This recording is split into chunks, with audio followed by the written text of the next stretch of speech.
Real Nerds is a proud partner of the Denver Podcast Network. In the shadow of the mountains, we speak. Do you remember where you were when we elected a Sasquatch president? How about when you learned Ben Franklin was a robot? Or first heard Stalin's mixtape? I'm Zach Powers. I'm Brian Flynn, and we host The Revisionists.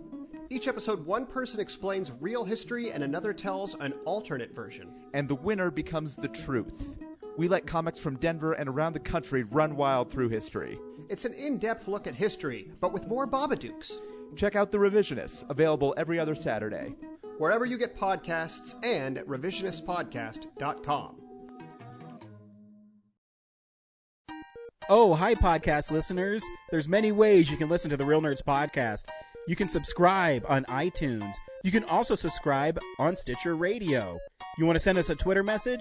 You can do that. It's so easy, at Real Nerds. Like us on Facebook, Real Nerds Podcast.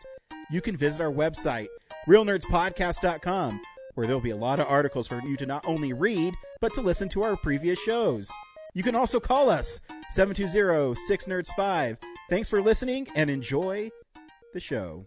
Hi, this is Dave Callahan, creator of Jean-Claude Van Johnson. And this is Peter Atencio, the director of Jean-Claude Van Johnson, and you're listening to the Real Nerds Podcast.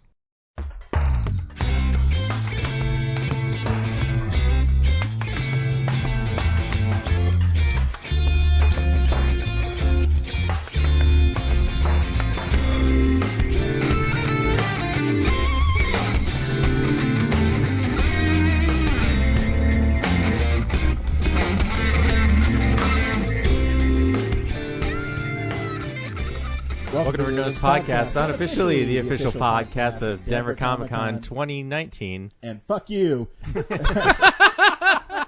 pretty that good, was really good. Yeah. Man, it's almost like we're predictable. Very. We've had 358 chances to practice this. Technically more because Yeah. we don't number everything. Say that again, but more sad and depressing. We've had 348. No, I think it's quite an achievement. I think we've built a good enough brand that I mentioned it last week that, you know, we can all do our own little thing and the show can still go on. Like Brad, you debuted your 48-hour film festival film at the Sea Film Center. I know. Thanks for coming, guys. I appreciate you showing up. You know, I was supporting my wife and her need to maybe go to work the next day. It was really important. Keeping the people of Idaho Springs safe. Yeah. I mean, if you were you're at the, you know, the big premiere night one, then I could have gone. Oh, so we have to actually succeed for you Yes. to care. Yes. I'm a populist person. I would have gone if my glasses didn't break and I had to go to the eye doctor. So. Oh, nice. On a Sunday? Pull the glass out of your eye? The Pearl Vision is open on a Sunday, which I found weird, but they got me The in. Pearl It's really good necklace? because The Pearl- otherwise, yes, the Pearl necklace in South Glen. Go if they hadn't been open, how would you have been able to see the Meg? Like this is why it's really important that Very places be open suspicious. on Sunday. Yeah. So, Brad, I watched the trailer for If It Bleeds, and I don't know what the fuck's going on in that movie. It looks like people protesting. Yeah. Tell us about it. You know, it's only 6 minutes, so I don't want to spoil everything, but you're on the right track. It's people protesting. It's in line with that. Just think about the adage: if it bleeds, it leads, and it'll. So, a woman once a month? There goes the female audience. No, it's no one's gonna see it, so I'll just say it. James is messing around with some buttons and some microphones, so I'm just gonna stall. No, you're explaining your movie. I Really Yeah. like the picture of the It's very character proper. that looks like Wilford Brimley, but he has a take on the name. Yeah, so we got dark comedy Sorry.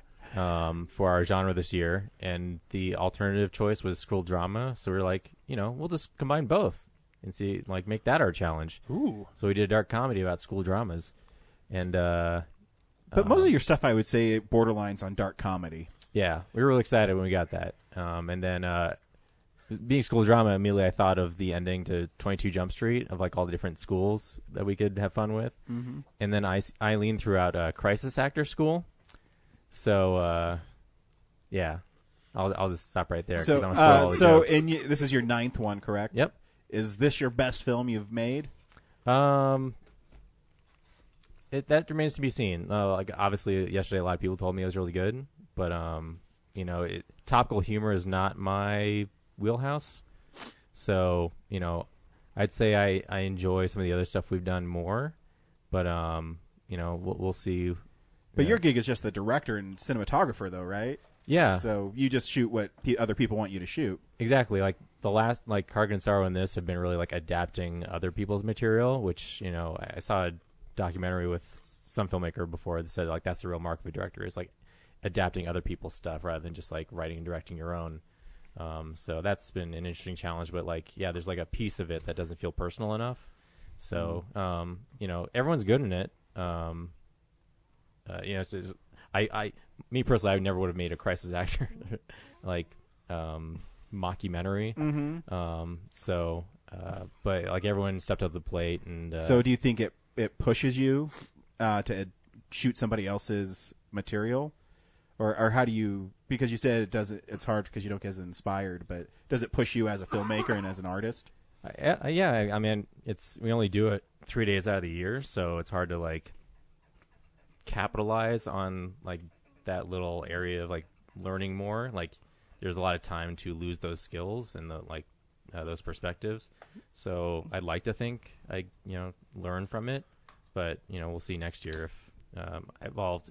I can't really tell until I like make something wholly my own next, so we'll see. Do you do what I do, sit in front of the laptop with it playing on a loop for 48 hours straight and trying to figure out what the fuck did I do wrong?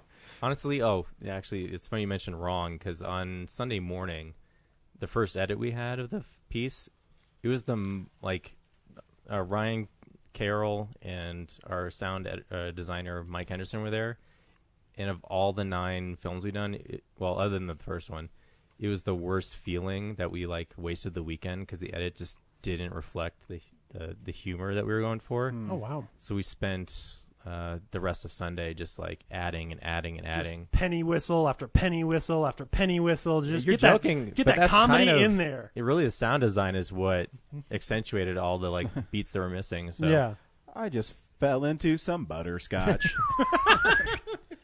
So yeah, it's a more of a mockumentary style. So I'm a little like bummed that I didn't get to use my drone or the expensive lens I bought this year to full effect. But did anybody ever like look at the camera from around the room and then you zoomed in on their face while they gave like a knowing like look at the camera? You know what I'm saying?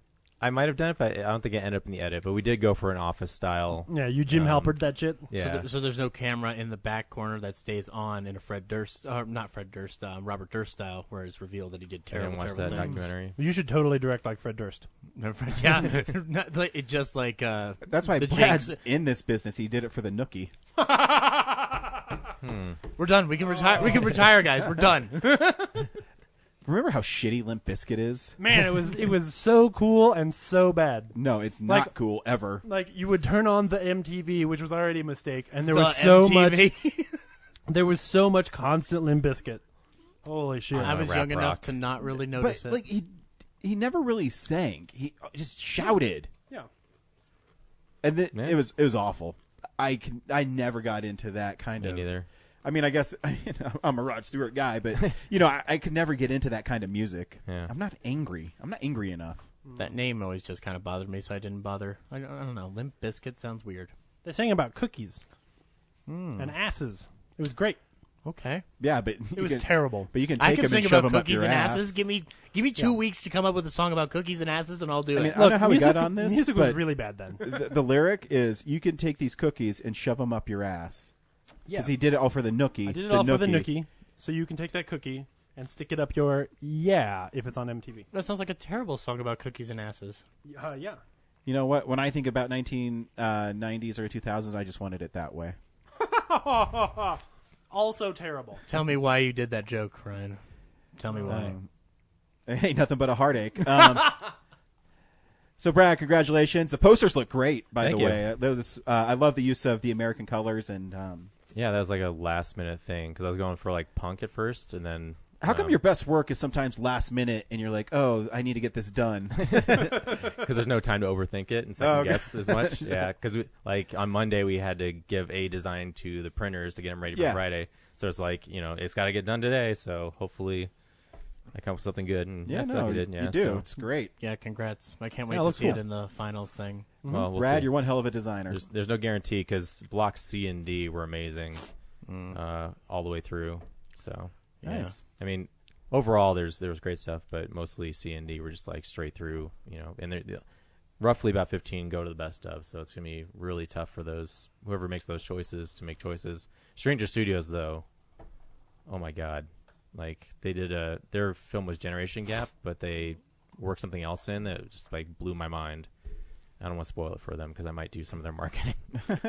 Right on. But it was, yeah, it was like feature film level work. I was so surprised. Like not that they I usually guess do pretty impressed, well. not surprised. Yeah, like they could win again this year, which I think would be their fourth time. It was so professional. They're like the Emmanuel Lubetsky of Colorado film. They just keep winning Oscars. Who? What? The cinematographer who kept winning for 3 years in a row. Oh. For Revenant, Birdman, and that Gravity. Oh, yeah. Yeah. Keeping Deacons at bay. Yeah. God, Roger Deakins is so cool. Oh. He finally got his, right? Yeah, Yeah, he and did. he was just kind of like looked like he was just like, no, I don't really care. Yeah. Well, after Speaking of the losing Oscars, no, just kidding. Oh god. But yeah, this so, week in real news. yeah. So every week on Real Nerds Podcast, we go see a new movie and we podcast our experience of this to the world. This week we saw The Meg. I need to know if that shark's a giant. There was At some points, the shark is kind of wearing a wire. it kind of is. You know, just saying. Yeah. Yep. Jason Statham and a giant shark. Stay tuned to the end of the podcast. We'll see if you should see it. Play the trailer and then spoil God, fuck the me. movie. Like the last 2 weeks have been Mission Impossible and Christopher Robin, and I show up for the fucking Meg. Yeah. Oh my god. What's that about?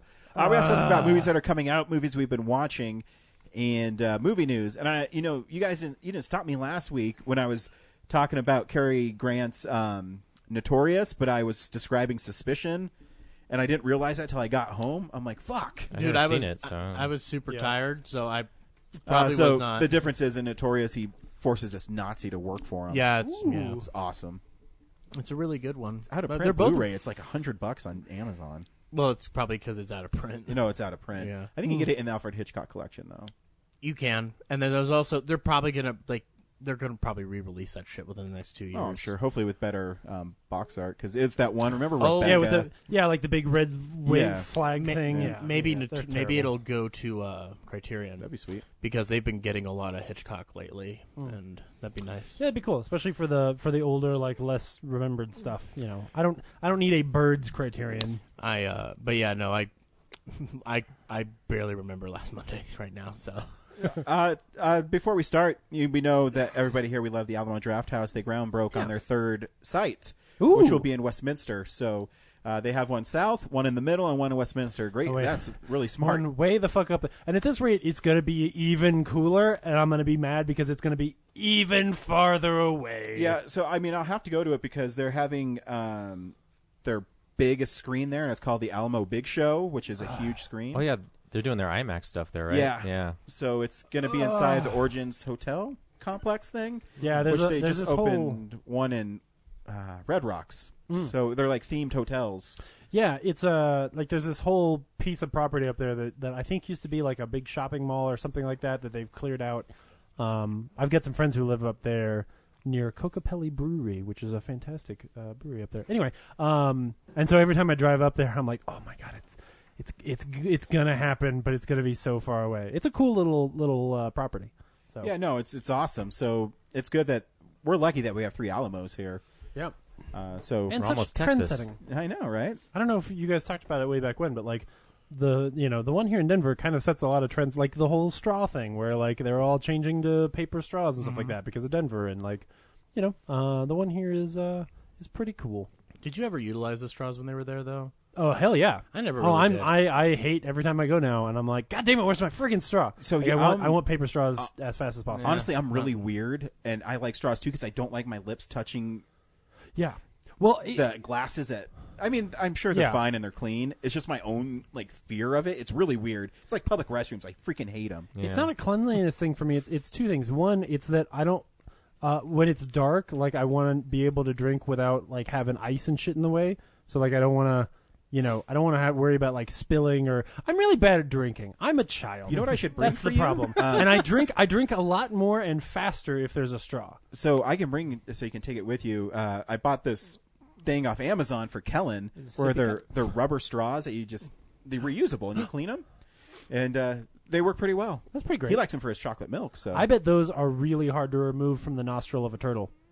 probably. That's a reference to internet videos of straws up nostrils of turtles. Yeah, they're very sad. Yeah, it's terrible. I watched Man vs. Wild where Bear Grylls cooked and ate a turtle. Ooh. Said it was good. I don't know, it didn't look good to me.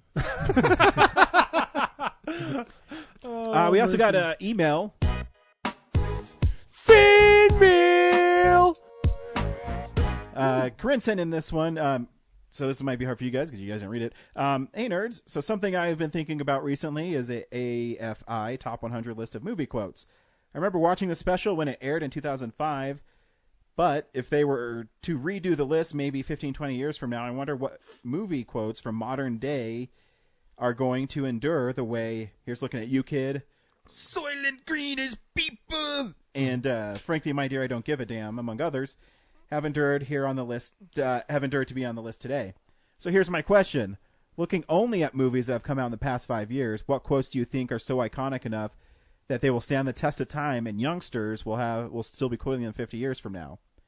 Now, the way I would define iconic is the quote captures the essence of the film. It is said at a major turning point for a character and or gives insight to a major plot line. No, I am your father.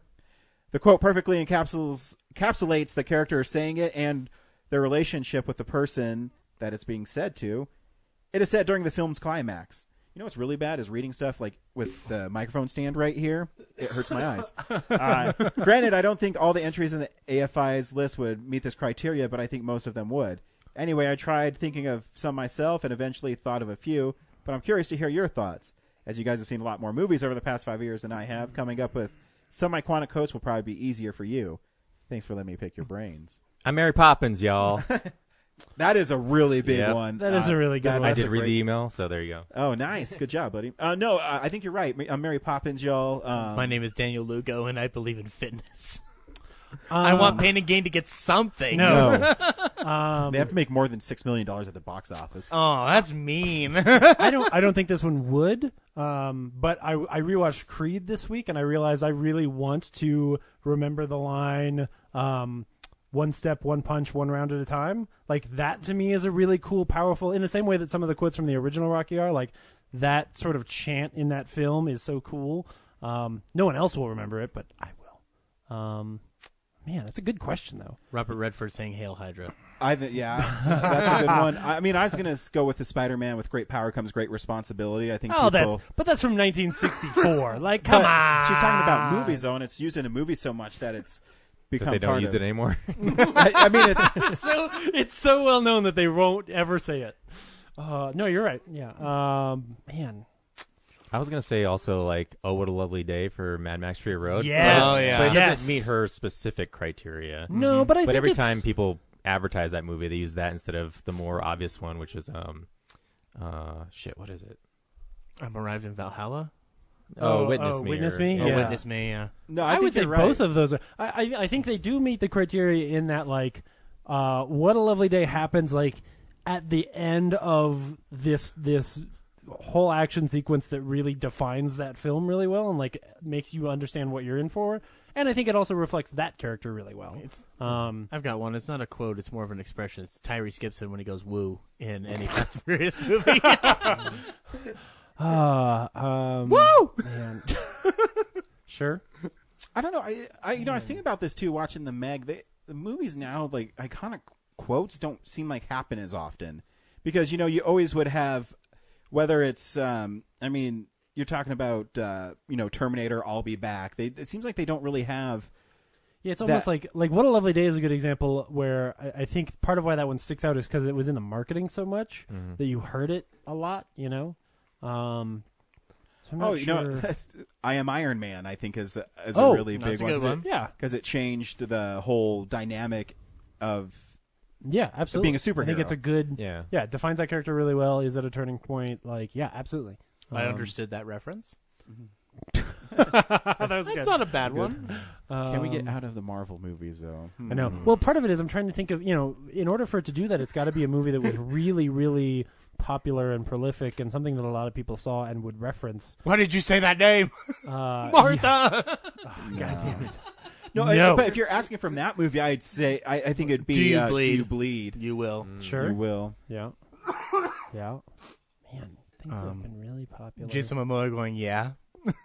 I don't know that there's anything great. Can you from think of Star more than Wars. one word Yeah. phrases? No. Yeah. Because that's all. That's all that my attention span can allow for. I even phrase it exclamation. There's like good ones in dramas, but like not in the past 5 years. Like if you talked about the past 10 years, like I'd say stuff from No Country for Old Men or There also, Will Be Blood. I mean, something like The Hunger Games or After Myself as tribute, I think is That's Yeah. one. is Yeah. a big that's one. probably a good one. Even heard Or- like the bird call. I mean, May the odds be ever in your yeah, favor. something like that.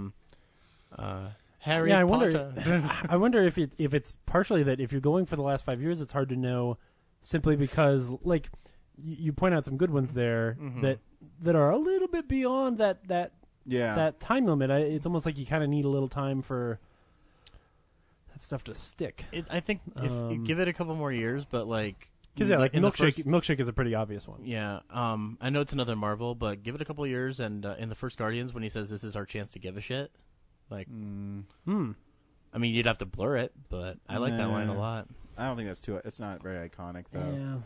Yeah. I'm gonna think about this one. I mean, Wakanda Forever. Oh, Wakanda yeah. Forever. Yeah. That's a really good one. God, you see, it's all Marvel stuff because it's got it. Like I said, it's got to be something that like.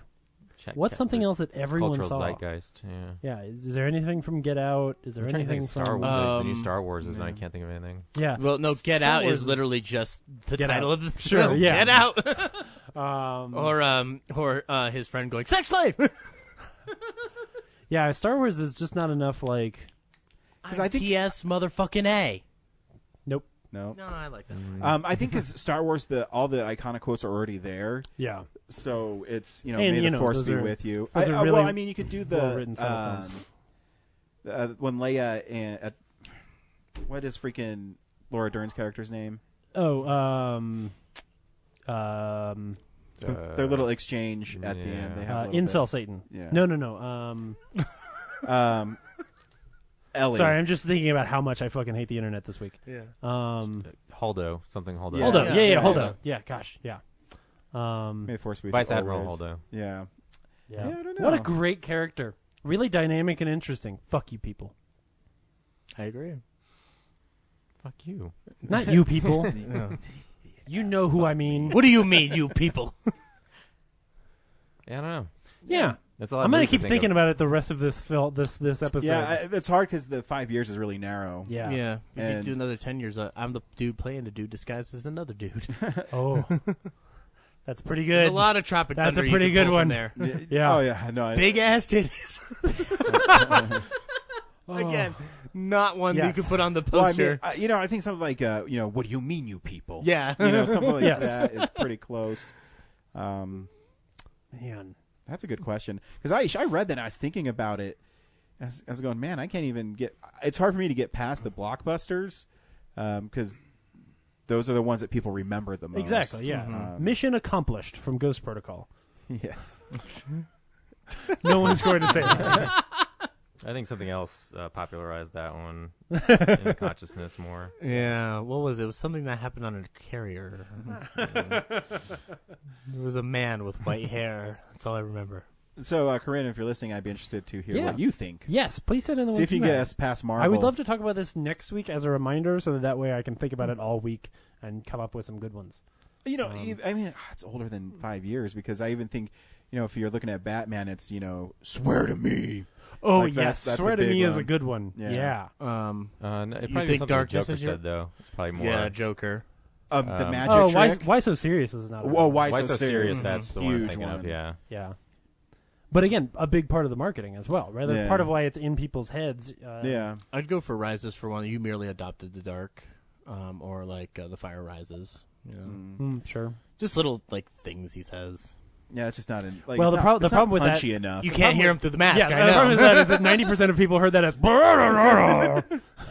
You could do Jack Sparrow and like where's the the rum's Where's gone. the rum? Oh, Always the gone. rum always gone. Yeah, that's a good one. Everyone I've got a says jar rum of jokes. debt. Oh yeah. I mean, savvy. I mean, he says that all the time. Yeah. What about Deadpool? I feel like he's said enough that He can says have one. too many things. Maximum effort. Oh, yeah. Baby effort. arm. I think it's maximum effort the most. Creed 1, everything I've got is moved on, and I'm here. Yeah. It's just like that's one where like, when do you say that? I feel like Toy Story. To you guys every day.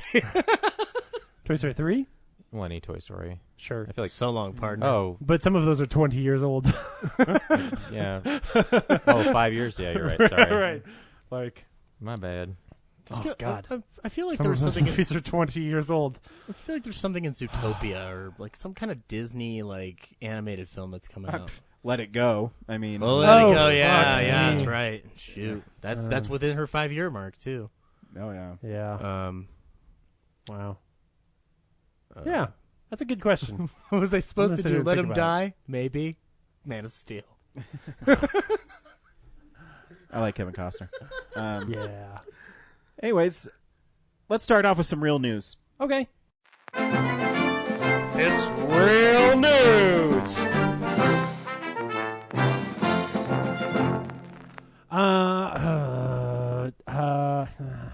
So Do Movie you guys wanna Pass is changing their stuff again. Okay, great. I was going to say, how angry do we want to start off? Movie Pass is continuing to go downhill. So, all right, a couple different things. One, it is now only 2 movies at a time. Yeah, and you can only pick specific ones. Right. And I guess everyone got the option of Slender Man, so I guess Sony is paying Movie Pass to advertise. Interesting. Yeah. It's almost like they're desperate for money. Also, making it clear that their database of all this amazing data that is going to be so great for film. They've decided they're going to start making movies, and the best thing to do is to make just some shitty Bruce Willis action film, which is clearly their data is great. Really directing them to make amazing choices for their film to make. They are so in trouble now that every headline they have is bad, and you can't. Yeah. They will never have any goodwill. It's almost like we were right, and this business model doesn't work. I know, man. Go back to our episode a year ago. They need to survive long enough to make Gotti 2. That's all I want, man. Yeah, my goodness. Make a sequel to the worst thing I've seen this year. All right, we're gonna here's maybe a good piece of news that will transition into all of the hate news. So the CW has cast Ruby Rose as Batwoman. In the silly Arrowverse thing. Sorry, not silly. People love that thing. But it seems silly to me. But anyway, so Batwoman's going to show up, and Ruby Rose is awesome. And Batwoman's a hell of a character. She might get her own show. They haven't said for sure, but clearly she's going to like pop up in one of the other shows, and then if everybody loves her, they'll give her own show.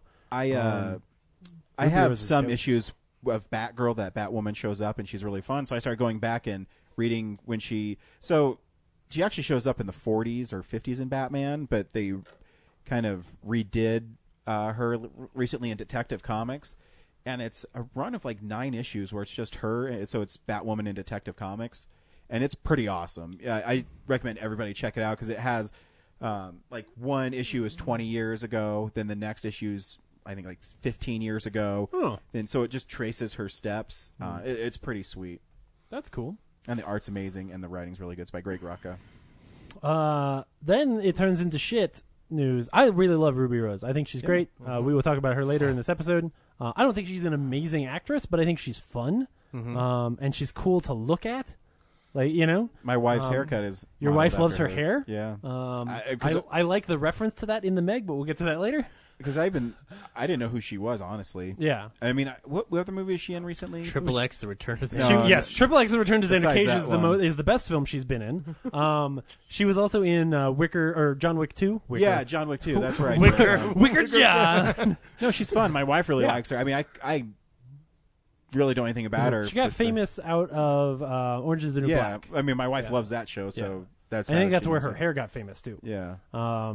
So then she promptly left Twitter because basically since that announcement she's gotten nothing but hate because of course women are the worst. and not allowed to be on the internet apparently. So I didn't even read what are people saying about why is Batwoman so revered that this woman who can't play. There's no Batwoman. argument. There's no argument. None of these people have any argument, and it Well, doesn't they matter what never it is. do. I'm just it is simply curious. that they are sexist, hate-mongering assholes who don't deserve to be on the internet, and they make everything in the world worse. This is a month after Kelly Marie Tran left Instagram and deleted all of her stuff because, of course, the non-Star Wars fans, like the fake Star Wars fans who pretend that they want to remake the last movie, basically just harassed her for months. I just don't get that. Like, that mentality never crosses my mind. Yeah, it is despicable. It is. If you're one of those people, just stop. Yeah. It's extremely frustrating and a thing that, like, literally I've just been mad about for the last, 4 hours. Right, and the thing that sucks, too, is, I mean, before the social media, it goes as far as back as Michael Keaton being his Batman. Yeah. I mean, he got bad press and everyone... Hey, we can all have a nice conversation about casting we don't like. We can all make our references to Heath Ledger and how great some of them end up being. There is a big difference. We are not having a conversation about fans not liking casting. Yeah. This is a conversation about men on the internet hating women because they can and harassing them in ways that is completely inappropriate and should not be tolerated. This isn't about fan casting. Because they can hide behind a digital screen that they control. Yeah, Well, exactly. It's anonymous. It's anonymous bullying. Yeah, it is shameful behavior that has nothing to do with you being a fan, and if you pretend like it is, you just need to stop being a part of this community. I agree. Like, you make us all look bad. Anyway, Well said, I mean, James. nobody can make me look any more oh, bad that's than no. You look so much better than these fucking ass clown dog shit human beings who honestly I would punch in the neck as hard as I can. I don't know. With I don't know. Donald Trump's face. I did try to steal Christopher Plummer's toupee last week. So yeah, seriously, you are a 9.5 on a level out of 10 that they are a -4. Like the span between you and these fucking non-humans is not even measurable. There's a story coming up later on though, where I have zero empathy or sympathy for the Star Wars fans who are practicing hate right now. But there's a story coming up that we're going to talk about. And one of their dreams could come true if everything was to come to pass. But we'll get to it. We'll get to it in a second. Great. I don't know if I have that one here. So, hey, do you want to talk about Spider-Man real quick, Ryan? Sure. I want to talk about things that don't make me angry. Well, that's too bad, though, because we're actually not going to talk about, the complete Sony everything but Spider-Man universe that they're building. I talked to Andrew about this earlier this week. And wasn't this supposed to be, gritty R-rated nonsense? Well, that's wait till there's so much silly not Spider-Man news. So here's the thing: is Morbius isn't predicated on Spider-Man. Wait. I didn't know about the Morbius thing. I'm talking about something else. What are you talking about? Are you talking about all the movies they're making? Yes. Oh, okay. Yeah, so Morbius is one of them. Oh, okay. And he's not predicated on Spider-Man. He's a doctor who has a blood disease. He uses a vampire bat to cure it. He turns into a vampire. Sure. You can make a movie out of that. Sure. Black Cat, you can make a movie out of a thief who's a world-renowned thief and gets caught. You can make movies out of this stuff. It would just be a bonus if you could have the interplay she has with Spider-Man. But How do we get maybe. How do we get to Jackpot? So the other one is Silver Sable, where they basically the news this week is they took the Silver and Black movie they were making, which kind of sounded like a thing you could pitch, where Silver Sable and Black Cat are in some kind of romp adventure thing, and you're going to introduce these two sexy lady movies that, of course, all of the internet will hate, no matter what, unless you cast those people as men. They will hate it. But basically, because their whole argument will be, oh my God, unless you cast them as men, they won't be sexy enough. You're gonna whatever PC my characters, even though both those characters are kind of embarrassing to look at on paper. So they took those movies and broke them into two, which means that their original story didn't matter, I guess. Reading that, Sony right now feels like DC to me, where they have all these characters and they're like, we're just gonna throw. But the difference is, with DC, you have characters people give a shit about, No, and then I you agree. have Jackpot. Yeah. So one of the movies is Jackpot, which is basically like an alternate universe where MJ becomes a superhero. Oh, no, my friend. Right? No, so in Brand New Day, there is a red-haired super-powered person. Because remember now, Spider-Man... This is already good when you started with... So in Brand New Day, Yes. some really great Sony canon they're going to care about. in Spider-Man, remember, Spider-Man made a deal with the devil. Right, yeah, great days. Great time. So much fun. So Spider-Man makes a deal with the devil, and the devil snaps his fingers, and he says, no one remembers who you are. Your marriage to Mary Jane didn't exist. So then this red-haired woman started showing up and calling Spider-Man, hey, Tiger, and you hit the jackpot. So basically just saying, oh, remember those iconic lines that you liked? From that one panel in a comic a long time ago? Beautiful panel. Yeah. Great introduction of the character. Right. But you're making a whole character. And anyways, it turns out that the original lady who had cancer, and she died, and then her niece, or I don't even fucking remember the story, takes over the mantle of it, and people thought it was Mary Jane. So no, she looks like Mary Jane, says Mary Jane stuff, and I think she had like a little spin-off thing, but I never read them because none of these films are going to get made, right? Probably not. Okay, good. We said that about Venom, though. Well, okay, you're right. I don't know. I was reading that Sony owns 900 Marvel characters, so there's a chance some of them will probably get made. Because I also heard they're circling like Kraven the Hunter, which that's right. They own Spider-Ham. That would be so disappointing. Dude, Spider-Ham better show up in the animated Spider-Man movie. It would be so disappointing if they go and fuck up Kraven the Hunter before Marvel gets a chance. That's what I was talking to Andrew about this. What Marvel should do is, so they have Mysterio in this next one coming up. The next Marvel Spider-Man movie should be Kraven's Last Hunt. Yeah. And just say, hey, we're going to use Kraven, maybe not use him as... Because, again, so Kraven, the only reason he shows up is because he hunts Spider-Man. Because he's tired of hunting lions and tigers and... bears, oh my. And giraffes. And that's a cool sounding movie. So, so he comes to America to hunt Spider-Man. Yeah. Because Spider-Man is superior to everything, and the Kraven's Last Hunt is he wants to prove that he's superior to Spider-Man. Right. So superior Spider-Man. That's what we all want. Oh God. That's what I just heard Ryan say he wants. Superior Spider-Man. too. But also too, to piggyback off the R-rated Venom, he's never been R-rated in the comics, so I don't know what people. Well, I mean, other than the fact that he looks like a horror show, I'm just referring to the bold claim they made early on. Well, people are upset. They promise an R-rated Venom. Who they? When did this happen? Exactly. Like that's the thing. And why did you believe them? What I always say too is, I've said it thousands of times. Venom is not that cool.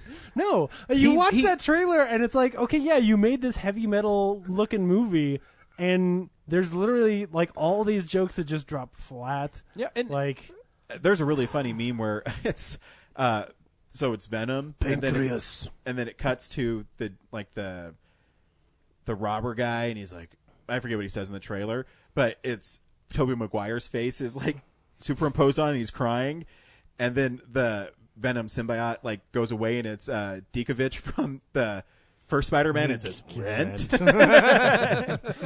That's funny. It's only part of the Venom saga I've enjoyed, but Venom is not. He's not an R-rated superhero. I hate to break it to people. That movie just... We'll see. I like Tom Hardy. Yeah. And I tell people I'm always so torn on it because we do have a motto here. We're going to see every movie. It could be good. Well, and there's some cool-looking stuff in it. I think it's just that the trailer's not great. Like, I think they chose some stuff to try and, appeal to the Venom fans, because what happened is that they released the first trailer when it wasn't ready. Yeah.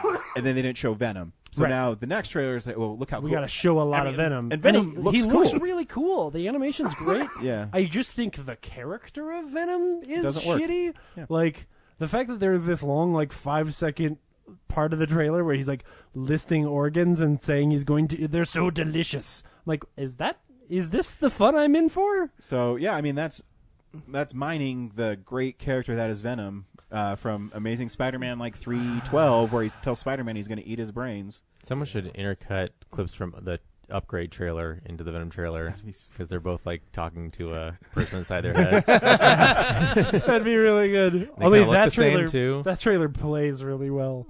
You don't need R-rated stuff if it's done well. Yeah. All righty, let's just get at it. So James Gunn is. I don't know how much you guys talked about this last week. I'm sure you did. No? No, we Okay. did, but we did the week before. Okay. Yeah. So it's in the news now still because him getting fired off of Guardians of the Galaxy 3, in my opinion, is terrible and very undeserved. Especially, I was thinking about it today. The closest analogy I can can't find come the up with. tweets. What did he? What did he tweet that was so bad? I mean, they're yeah. 10 years old, so you gotta dig really far back. Yeah. But they've already been deleted at this point. I So- thought he left him. Well, yeah. I don't know. I Well, don't it know. doesn't matter. But I keep on clicking on like the articles where he got fired to see if like posting them. Some like whoever exposed them, quote unquote, put like a collage of them somewhere. Okay. I read a few of them. They're not funny, This but is- like they're provocative. Like Yeah, it's who he was 10 years ago. It's almost like it was Disney written by knew. a guy who worked for Troma. Right. Like, Disney knew who they hired. I was thinking about this today. The closest metaphor I can come up with is this is like if you had an affair and, like, went to your pastor at church and he helped you through it and he helped you to, like, fix your marriage and all of this and stop doing these terrible things. And then when you were all done, the pastor was like, oh, but you can't come to church here because we know you used to have an affair. Like, Disney's the one that changed his career. Like, he was the guy who was making PG porn, and the next thing you know, like, they hired him out of that. Like, That's true. They knew who he was, and then we're like, we're going to give you a shot, which was brilliant. And he made amazing films. It's not like he was hiding who he used to be. Like, so I guess he's fired because he made a joke. yeah, he's fired. It's this same thing that has been happening where it's like everybody is very sensitive to, like, you know, who people like. It doesn't accept the fact that people are allowed to change, especially over long periods of time. And especially in a case like this where it's things you said. It's not. He didn't rape someone 10 years ago. This isn't like all of the other stuff that has come out, but it's certainly a sensitivity by a company like Disney to make sure that they represent themselves well. But again, you knew it when you hired him. This isn't something that came out where all of a sudden you're like, oh, well, we didn't know he used to work for Troma and be like a provocateur. Like, you knew that. It's mudslinging back and forth, especially after the whole Roseanne situation. That's a lot of what this is, even if there's no direct connection. That could be fair. I mean, it is certainly linked to a lot of sensitivity where, like, you at this time don't want to be seen as supporting somebody who has terrible views, but at the same time, like, you already did. Like, stand by the guy that you said, hey, we're going to give you a shot. Like, oh yeah, you know. no. I mean, like the only thing that I could say in Disney's defense is like because of the family image, but even that doesn't really fly with me anymore. Simply because of the fact that, like, you own Star Wars, you own Marvel. Yeah, like, they're not necessarily adult like products, but like Disney also, I'm assuming, produces part of the Marvel shows, at least in some capacity. The Punisher show is full of violence and like. yeah. The argument doesn't hold up anymore the way it might have, say, 20 years ago. Right. You still hired someone with trauma on their resume. Yeah, and that's clearly. that's the other Right. thing. Like, You didn't hire this guy without looking at his IMDb page. Like, not come even on. not even that, but just like Slither. Like, you can watch Slither and know that this guy is like a bit like on edge. This is a man who has worked Or with Super, Sasha even. Grey. Super, yeah. Super's full of shit. There you is know? a reason why we were all amazed when Disney hired a man who had worked with the porn star Sasha Grey. Like, actually, multiple porn stars for that Yeah. matter, right? Like, we knew you knew this. I Like, know when they dropped that news years ago, I was like, oh, okay. right? Like, Cool. and it was a brilliant move. Anyway, the reason it's in the news is they are apparently theoretically still working with his script. And there's a lot of people at Marvel who are pushing really hard in support of him to get Disney the whole to. cast put a letter out saying, Yeah. Yeah. Dave Bautista said he might quit Yeah. because of it. Which that honestly, if that would be Contract I feel be damned, strongly yeah. enough about this that I would, if I were them, I would strongly consider it too. I mean, I think you are making a colossal misstep in the direction of those films to remove that guy. and like also he's fielding other offers from other studios, and You have a very and- short window because everybody knows how much that guy's worth. and also because of the fact that Disney hired him after the fact of these tweets. He didn't breach his contract, so they have to pay him out $7 to $10 million. Yeah. So like either It's a really dumb move. Yeah, Like, I don't know exactly. who. I don't know who decided this was the right choice without really thinking through how His this name was is gonna Alan work. Horn Well, yeah. and Bob Iger. Yeah. I'm not saying they're bad businessmen or bad studio heads. I'm just saying like they. I think they're Yeah, reacting because they Yeah. were probably expecting that like this was going to come up and be a big deal, and they thought that the reaction would be the opposite way. That like people would be mad at this guy, and they're probably fair to think that, right? We've seen a lot of people where things like this have come up, and people have gotten in a lot of trouble for it. I would say they jumped the gun.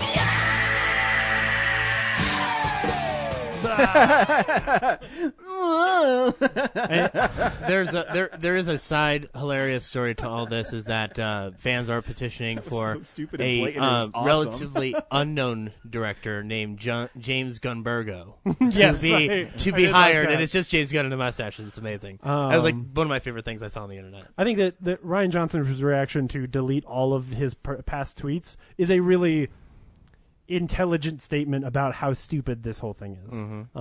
Because the idea that you're going to hold somebody, and we've seen it before, right? It happened to that lady who used to cook with butter, right? Like Paula Deen. right, like it happens all the time where people who may have said or even done terrible things, not where there are victims, obviously. There's a big difference between doing something that has a victim and just saying something that, is inflammatory. Where somebody said something or had opinions many years ago and has changed. And I can't believe those have Twitter's changed, 10 like- years old. It's more Well, than in that. this case, it was. I think it just saw it was 2012, so technically 6 years ago. I remember when the dude who invented Twitter was on the Colbert Report and trying to pitch 140 characters to Stephen Colbert, his character. And Stephen Colbert thought it was the dumbest thing he ever had. I have it on the Best of the Colbert Report on DVD. It's really funny. And you see how it is now. It's everybody's on it. Okay, I'm gonna fly through a couple of quick little things just so we move on. Cowboy Ninja Viking was like basically canceled a month before it started filming, so that's too bad. For I love the name of it, but I heard it Chris had Pratt. script issues. So Yeah, work on it. Come back. Yeah, if Chris Pratt cares that much, he will get it done.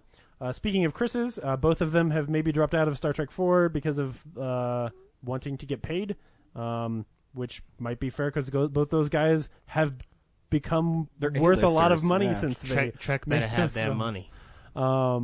It's interesting. I read an article about it on the. Did you read our Hollywood Reporter article? No, I because didn't. they broke the story. So Yeah, it's, I saw it. it's because they both look at themselves as A-listers, which they are.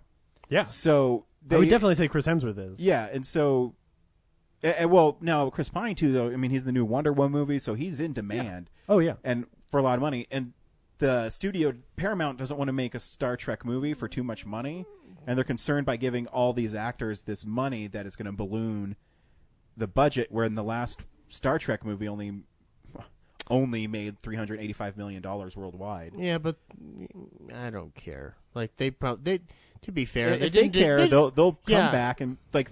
Remember, Robert Downey Jr. had this problem after Avengers. Like, are we going to make another movie with Robert Downey Jr.?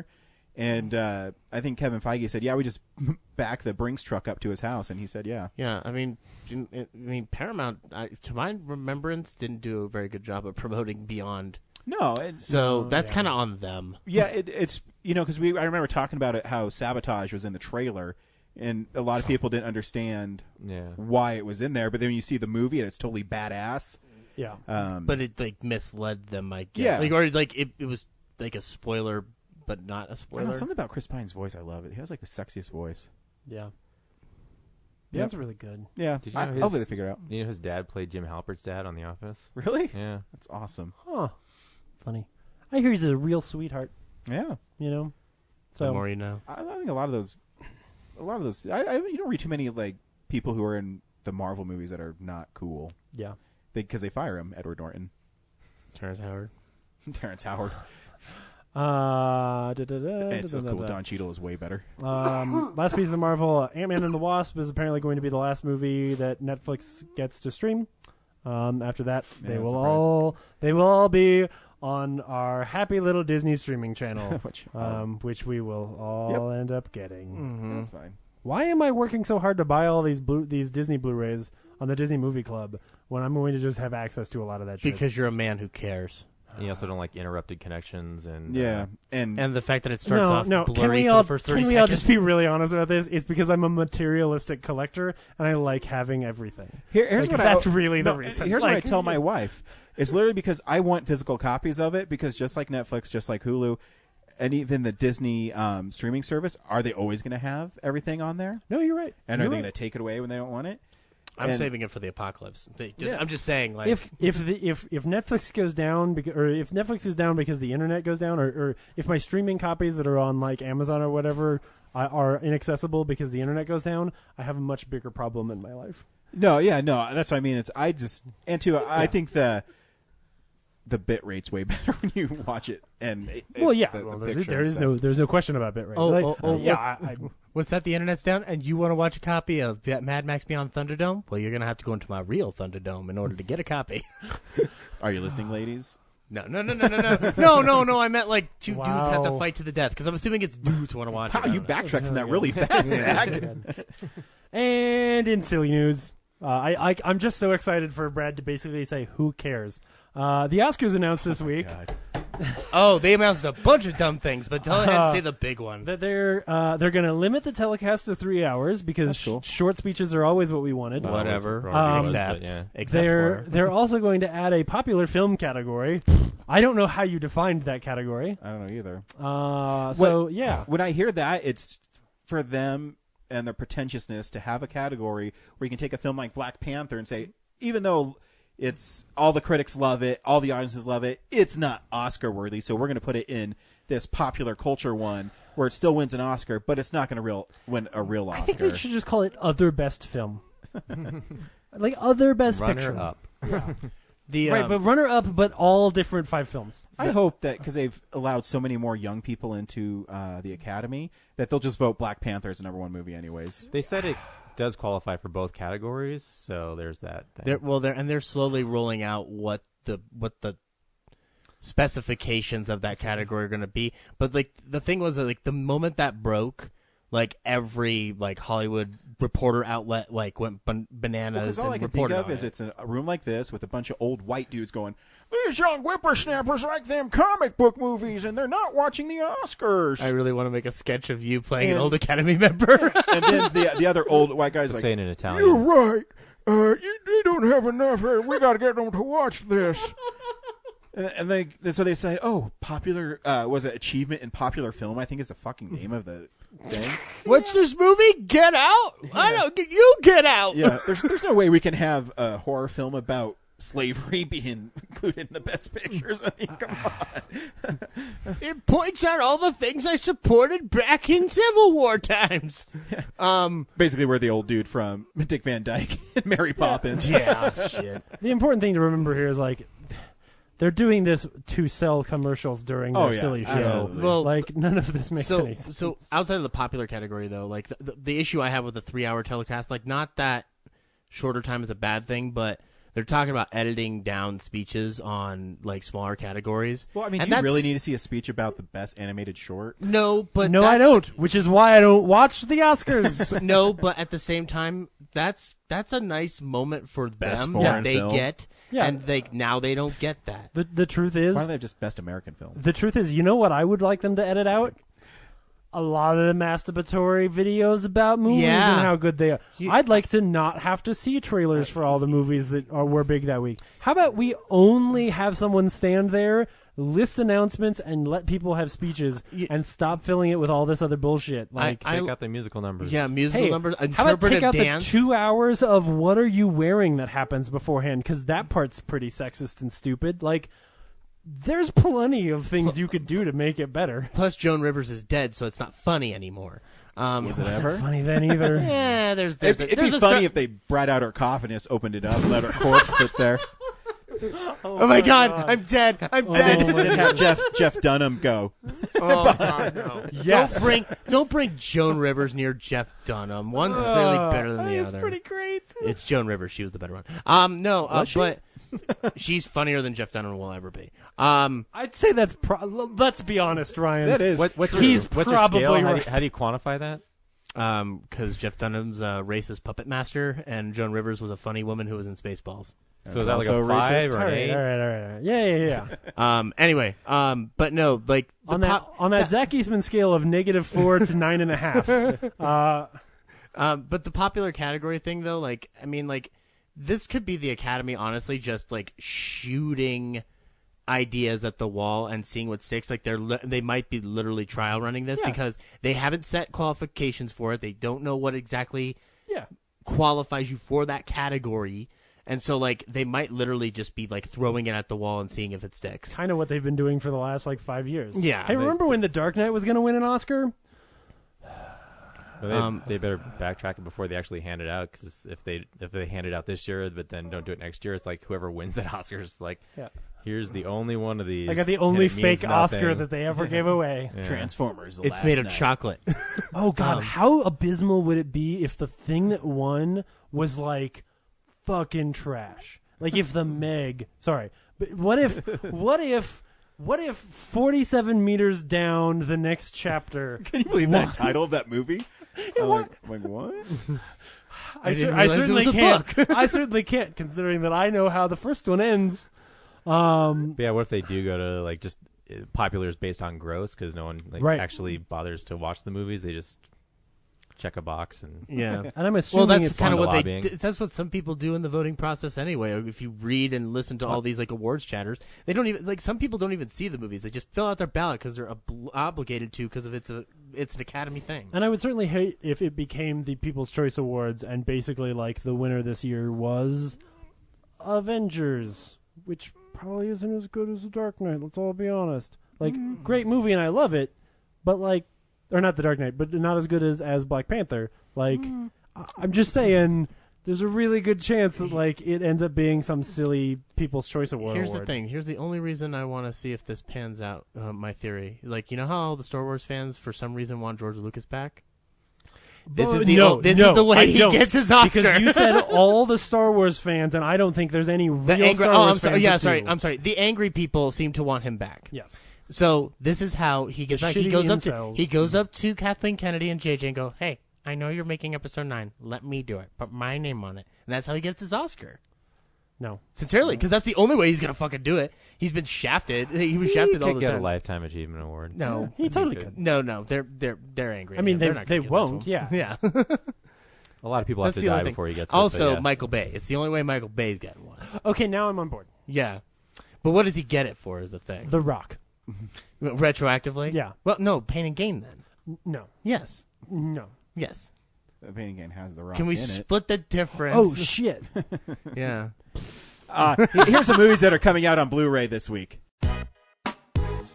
DVD releases and Blu-rays. For your consideration, Rampage. Tomorrow on Blu-ray is Avengers Infinity War on 4K. And everything else. And if you go to Best Buy, you can get a cool steelbook where he's got a big fist. Thanos. Yeah. Big fist. Big fist. I wish, because they're doing that's the subtitle re-releases the other ones, that they would do the purple poster, yeah, so that all three would match, but I guess I'll take the gauntlet. Yeah. James, Big Fist is the foreign title, right? No, that's going to be the title of of Avengers 4. Big Fist snapping fingers, dude. big purple fist man. Yeah, it's Avengers Big Fist War. There's a funny article going around the internet today where Thor's roommate survived the snap. Yes, I saw that. That was great.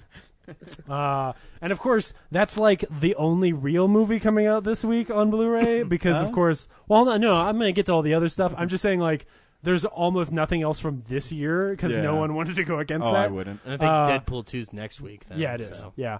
So Outlaw Star, the complete series, which is the only time that I will intentionally talk about anime on this show. Okay. But it's really good. That's a good show with some cat people in it and some space robots and stuff. You know, I think I saw that. It was called Avatar. Actually, Actually, yes. Avatar did steal some stuff from Outlaw Star. You're right. Seems like James Gunn likes to steal, or not James Gunn. James Cameron likes to steal things. Okay, I didn't put these in order of what was more fun to talk about. So anyway, let's see. Arrow has got Terry Gilliam's Tideland out this week, which is a cool poster. Ooh, Tideland's pretty interesting. God damn, there's so many friggin' Shout Factory releases. Okay, Let's go through them all. we will. I'm going to get through some other stuff first. From Arrow, they also have What Have They Done to Your Daughters on Blu-ray. I love the name of it's definitely an Italian horror film. I can tell by the name. Well, and the fact that the murderer is clearly like a motorcycle driver in a full black jumpsuit. Like that's a very Italian-looking villain for some reason. That to me. title also sounds like a Lifetime movie too. Yes, it does. Yeah, It's Pizza Ghost's brother. This week on Lifetime, what have they done to your daughters? Pizza Ghost brother. That was really good. Oh, Pizza Ghost. Oh man, Pizza Ghost. Shit. And then from AGFA this week is Lady Street Fighter. Oh, Which it's just cover. Agfa putting it out. Yeah. It is. So okay, here we go into the Shout Factory releases. First up is The Unborn, which looks like a movie about a killer fetus. Having a baby can be a real scream. I added the real because, of course, that's a better tagline. It's actually just having a baby can be a scream. Was that remade in the early 2000s? The Odette Yustman. There is. Her name is now Odette Annabelle. Thank you very much. No, she got it'll married. always be Yustman to us. I know. But when she had a career, her name was Odette Yustman. Oh, that's mean. People will remember the Unborn film because the poster was basically just her ass. Staring into very similar to like a what was that other shitty horror movie where the girl gets raped and then kills everybody? I Spit on Your Grave. I Spit on Your Grave, where it's just come look at this woman's ass. Which at least that one was like with the Unborn, it's not really creepy because it's a movie about rape. Like having a really awful poster like that and then having it be about rape is really terrible. Like shame on those people. Anyway, The Howling is getting a steelbook from Shout Factory. I didn't know they were doing scanning. Yeah, the steelbooks from Shout Factory is cool. Oh, yeah. The Halloween Man. 3 one's really awesome. Yeah. But I mean, I already own them. I'm not going to get them again. But they are also putting out. I'll save that one for second to last. Life Force. Yep, and I got 87 is on my list. Yeah. Does this steelbook edition of Life Force, does it come with a copy or a recording of the How Did This Get Made episode on the disc? I do know it's another new scan, and it's including the two different cuts. The two different cuts, which they lost the rights to. After a while. So it's actually a really cool looking steelbook where like I actually got to order the that right lady, after the show. The creepy blue lady is sucking all the life force out of the old guy. She literally walks around naked, just because I don't want to pay $80 for the one that's on eBay. Yeah, it's cool. I like Life Force. It's the Howling one. That's a cool still book. Like, it was really. It's a cool looking. Yeah. The cover's really great. Return of the Living Dead Part 2. Yes, from Shout Factory. I freaking flipped out on Amazon because that shipped to me at $34.95, and so I sent an email to Amazon. I said, if you guys are going to do this like you did with Disney shit, then I'll just stop ordering Shout Factory from you and I'll just order from their website and get it 2 weeks early and not have to deal with this stupid you're not marking it down because you're in a fight was literally my email to them. Yeah. Later that day, I get a call from like this 11111. I'm like, what the fuck is this? It's Amazon. Oh, shit. And they go, hey, we got Bezos called you. Yeah, they said, we got your email. We're concerned about it. I said, here's the gig. Is I get Prime and I pre-order stuff because I want it to drop in price. Right. Like, in The Mouth of Madness, I got for, I think, $13 because... Yeah. And they said, well, it's how popular the title is. I said, I understand that. And I understand that maybe not every title is going to be a huge seller. I said, but I've already pre-ordered a few things coming out in the next couple months, and they haven't dropped in price. So I don't want to make sure it's not a little bitch fight that you're having with Shout Factory where you're not going to drop the prices. Like, I can't pre-order my Disney stuff from Did you actually say bitch fight to Steve Bezos? To Jeff Bezos? I wish. And the guy Bezos was on the phone. Bezos was on the phone, yeah. The guy was really nice. On the other side, he said, I understand your frustration, and I get that. So I'm going to go ahead and credit your account $25. Oh, shit. Yeah. So thank you, Amazon. All right. So what we've learned is everyone needs to write an email to Amazon every time you order anything, and you'll get $25. So is your argument that you could just go to their website and buy it from Shout Factory, their first week of release, it's cheaper? Exactly. So right now on Shout Factory, Return of the Living Dead 2 is $22. Gotcha. It's $35 on Amazon. But you do have to do over $50 to get the free shipping. And that's fine. That's fine. But the difference in price isn't the cost of shipping. Exactly. So I told him, I said, so what's the point of me having Prime and ordering from you? You've risen the price of Prime. Now, I can't order Disney stuff from you because you're in a huge fight with Disney. Right. Mm-hmm. And now are you going to fight with Scream Factory? I'm like, just tell me and I'll cancel all my pre-orders and I'll just order them off Shout Factory's website. Yeah. And the guy's like, no, they'll go down, I promise. Okay. Well, you have till October. I had that issue with I pre-ordered In the Mouth of Madness, and then I got a notification saying it was out of stock, which I'm like, well, the thing's releasing today. How is it out of stock? Because it was supposed to have then processed and then shipped to me like within 2 days of it being released because I did the pre-order a little late. Yeah. And so I was like, well, then screw it. I'm just going to go get it off of Shout site. And when I went back to double check the price, they had brought it back up to $34 in stock. I'm like, no. And then I waited 2 more days. They brought it down back to $21.99. Yeah, and it's just and I don't already get it. pissed at Amazon too because the Spider-Man game that's coming out, you can't pre-order it on there. Really? You can't get the collector's edition. You can't order their standard edition, and they've never said why. Yeah, and it's because I know why. It's because they get in fights with these companies, and they've done it constantly. Yeah. And so what's the point of having an Amazon account when you can't get the shit you want, and I can get it cheaper from another company? Very fair. And I told him, and I wasn't mad at the guy. I was just asking him. I was like, fuck you, Steve Bezos. Yeah, I was just asking him, like, if it's gonna be that way, then I'm not gonna order him from you. Yeah. You're right. I'm not as cool as my brother Jeff. Anyways, and last and definitely not least, I will say out that this week from Shout Factory, Return of the Living Dead Part 2 is not worth $34. Well, good because it's 34 minus 25. Is it a 2-disc one though? I No. thought it was no, it's just. It's really fun. So though. yeah, this week from Shout Factory in a beautiful steel book, Army of Darkness. Yeah, which I'm not getting. I already own it. If they actually had What? Yeah, if they actually had I'm new features or a new scan of the film, or they had a 4K version of it. The one they already put out is pretty awesome. It's just a different package. Oh Yeah. yeah. I mean, I have that. But one. did you see Evil Dead in 4K is coming Yeah. out? Yeah. And Evil Dead 2. But they 'Cause also this is just a Blu-ray version, right? There's Yeah. no So if 4K. they added a 4K disc to it, then I'd you probably do it. be getting it. But Yeah. right now, and I like the original Shout Factory. It's cool. It's like a painted cover. It's cool. Oh, it's Yeah, it's beautiful, reversible yeah. art. So, Yeah, but if you don't have it, the steelbook is definitely cool. So get it. Always support Sam Raimi. they just announced steelbooks for In the Mouth. They're gonna do In the Mouth of Madness as well as The Thing. Yeah. So you could now get the entire Apocalypse trilogy in the steelbook. Yeah, so 'cause- I'm tempted to take those. And Speaking of internet replace trolls, them. they announced those ones, and the first response is, "Geez, Shout Factory just double dipping," and Scream Factory comes out and says, "It's just for people that missed it the first time. They're limited edition. You don't have to buy them." Yeah. Right.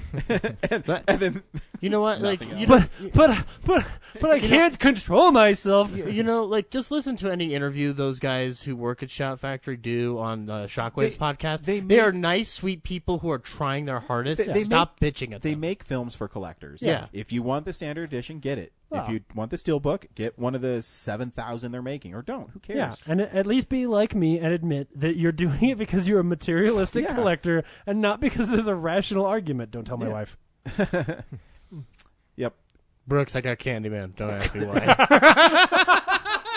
That's another one. Like, I can't pre-order that yet on Amazon. I can't pre-order a couple other No, ones. but if you pre-order it on shoutfactory.com, you get a poster. I know, and I told him, like, I can get it 2 weeks early, too. You were telling me, and I like this argument. I've been thinking about it. You were telling me that like you're intentionally going back and rewatching a lot of the Blu-rays Yeah. you own just to like.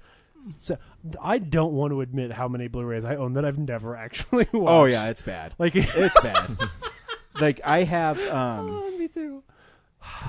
I found one like last week that I was like, oh, this is still in the wrapper. You know what's really bad is the TV shows. And I don't own that many TV shows on Blu-ray, but when I really look at it, like there's a handful of them that I own that I've never watched the Blu-rays Yeah. of that I just buy them because I really need to have them. Yeah. But I No, it's don't bad. really need to have And it was really just to prove my wife wrong. I'm like, I watch these more than once. Well, my justifications are always silly, right? So I keep looking at like Show you. I keep looking at like the Avatar: The Last Airbender Blu-ray, which I have all the DVDs, but I'm like, dude, for $30 I can get all of them in one beautiful Blu-ray, and then that way, you know, like when I eventually have kids and then they need to watch that show, they'll get to watch it in full, beautiful Blu-ray. Do they need to watch it? No. Oh, so... Wait, yes, they do. But do they So- need to see it in Blu-ray? Well, I'll give you an argument for you. I was reading the review of that on Blu-ray.com, and they say it's definitely worth the upgrade. Oh my god, I bet it is because the DVDs don't look great. Yeah. And that show's gorgeous. Yeah. Legend of Korra looks amazing on Blu-ray. Yeah, I don't have the same issue with like stuff that's still in its wrapping. But I unwrap it. I'm not a heathen. Oh my god. Or unopened, but the stuff that I get from like work and whatnot, like there's a bunch of them I still need to go through. Like I still haven't seen the movie Spy yet, and I need to watch that. Good one. So. Yes. So my wife now her argument is, so you've seen it twice, which she's right. But hey, I needed one to more watch... than one. Did I talk about Blood and Lace well, last week? Here's what. No. Oh no, yeah. I watched it twice. So for my Scream Factory Crypt, Blood and Black Lace? Or? Blood and Lace. So there's Okay. two movies. Hey, this is what we've been watching. So, yeah, this is the stuff we've been watching. So for my Scream Factory Crypt, I watched Blood and Lace. So I thought I was in the C's because I watched Caged Fury. But then I realized that my kid moved my stuff out of alphabetical order the other day. Mm-hmm. And I go, oh, man. So I went back and I watched Blood and Lace, which was still in its wrapper. And How come you're not teaching your kid the alphabet? How come you're not teaching your kid to unwrap things? he knows the alphabet. And He does. I watched him spell things this week. It was He's putting adorable. your DVD's back out of order. I know. Wait, he doesn't know how to put them in order. He just knows what the letters are. I did put my hand up and like, why, you little? No. If it was my collection, it makes sense, but he does alphabetical order on his, so. Yeah. Did Kellen then go "I caramba"? Well, my wife doesn't think it does. I was like, what are you talking about? Robert Downey Jr. in alphabetical order, Tom Cruise in alphabetical order. Yours does not make any. And then sense. after Jason Statham and Emily Blunt in alphabetical order, then it goes in normal alphabetical order. Anyways, so I watched a movie called Blood and Lace, which was still in its wrapper. It was one of those Scream Factories. Remember when Tradesmart was going out of business and Yep. they had like 75% off Blu-rays? Yeah. It was one that was always there, and I didn't want to spend $22 on it because I had a feeling it wasn't going to be good. So anyways, I got it. Still had the Tradesmart price tag on it. And so that at least makes sense. That's a justifiable I yeah. bought this for super So- cheap and just never watched it. So for Scream Factory Crypt, I had to watch it twice because there's commentary on it. So, yeah, Laura, I watched it twice in 2 days. So, yeah, that got worn out on my Blu-ray player. Anyways, Blood and Lace is a film. I was going to say. So do I. Of course I own that movie. That's the thing. Okay. So do Here, I. Just Give it throw to it over Brad. here. Whoa. That's one of Tom Cruise's greatest films. If you're. We do not throw Aaron Sorkin in this house. You did For not. those of you at No home, one can see it James because it's just a fucking hucked A Few podcast. Good Men Blu-ray across the room. Yeah. Brett- Shit. Yeah, sorry. That anyway. is not the He truth. tossed it as if though it was just garbage that he was like finished eating. We all have this already. You're obsolete. You're gonna be an amazing parent. Thank you. So, Blood and Lace is a 1971. They call it a proto-slasher. So it's kind of a slasher film, But it doesn't like go all the way to yeah, slasherdom. it's okay. So it's weird. So in the film, it opens kind of cool. It opens with this killer entering this house, and he has a hammer, and so the hammer is always fixed on the camera, so it's a tracking shot with the hammer. Mm-hmm. And I'm like, oh, this is kind of cool. I'm going to see someone get murdered with a hammer because the cover art for the movie is someone's. It's to understand criminals. Yes. That's why I'm watching this. Yeah. So the cover art is this hooded dude who looks like the Unabomber, like having a hammer, and it's like shock after shock, and there's blood flying off the hammer. Yeah. I'm like, oh, there's gonna be a lot of hammer murders, and so. Oh my God. Sorry, that was great. So So great. So the hammer goes into the bedroom and it starts killing these people, and it's the worst like makeup effects I've ever seen. So right away I'm taken out of the film because the blood looks not like ketchup, but really red Kool-Aid. I don't know how to describe it. I love Kool-Aid. Yeah, it's good. So, anyways, these Red people frosting. Does the camera then pull back and reveal that in a The Shadow type way, this is a movie about a murdering hammer? That'd be awesome. Does he say it's hammer time before he kills? That would be even better. The hammer has a little mouth on the side. And it's hammer time. So we'll make a fake trailer with a guy who kills people with a hammer, and and he you just can- spins like it's hammer time. you can see the little fishing wire that Yes. holds it up as it. So, anyways, smacks these people are murdered, and it's this young woman's mother and her gentleman lover. She's never known her. Okay, this is a key point, guys. She's never known her father. Remember this, that I told you this. Okay. 'Cause I'm going to spoil this movie from. So the hammer's her father. That'd be sweet. So I'm going to spoil this movie from 37 years ago, just so you know. Okay. She's never met her father. Never met her father. Remember, this is a point to keep. So she meets this detective. So this woman in this film is maybe 20 in real life, and she's playing a 16, 17-year-old girl. I mean, she looks young. So her father is somewhere between the ages of like 38 and 48. Exactly. So this detective is like 50. Okay, and all right. He's being real nice to her. He's like, I'm sorry that your mom got murdered. Some people bloom late. Yeah. They're there. Yeah, They're there. I'm sorry your mom got murdered. I'm going to take you to this orphanage. And then in this orphanage, there's also like a killer handyman. And these kids who keep on running away, they kill them. But they want to... This really has nothing to do with the rest of the plot. It's really weird. So they kill them and they keep them in the kids kill the handyman. No, the handyman kills the kids when they run away. Oh, the handyman can. And so each kid that's in this orphanage, that was good. The lady who runs it gets $150 from the state. So all the Wait, why is the state? This is $70. yeah, $70.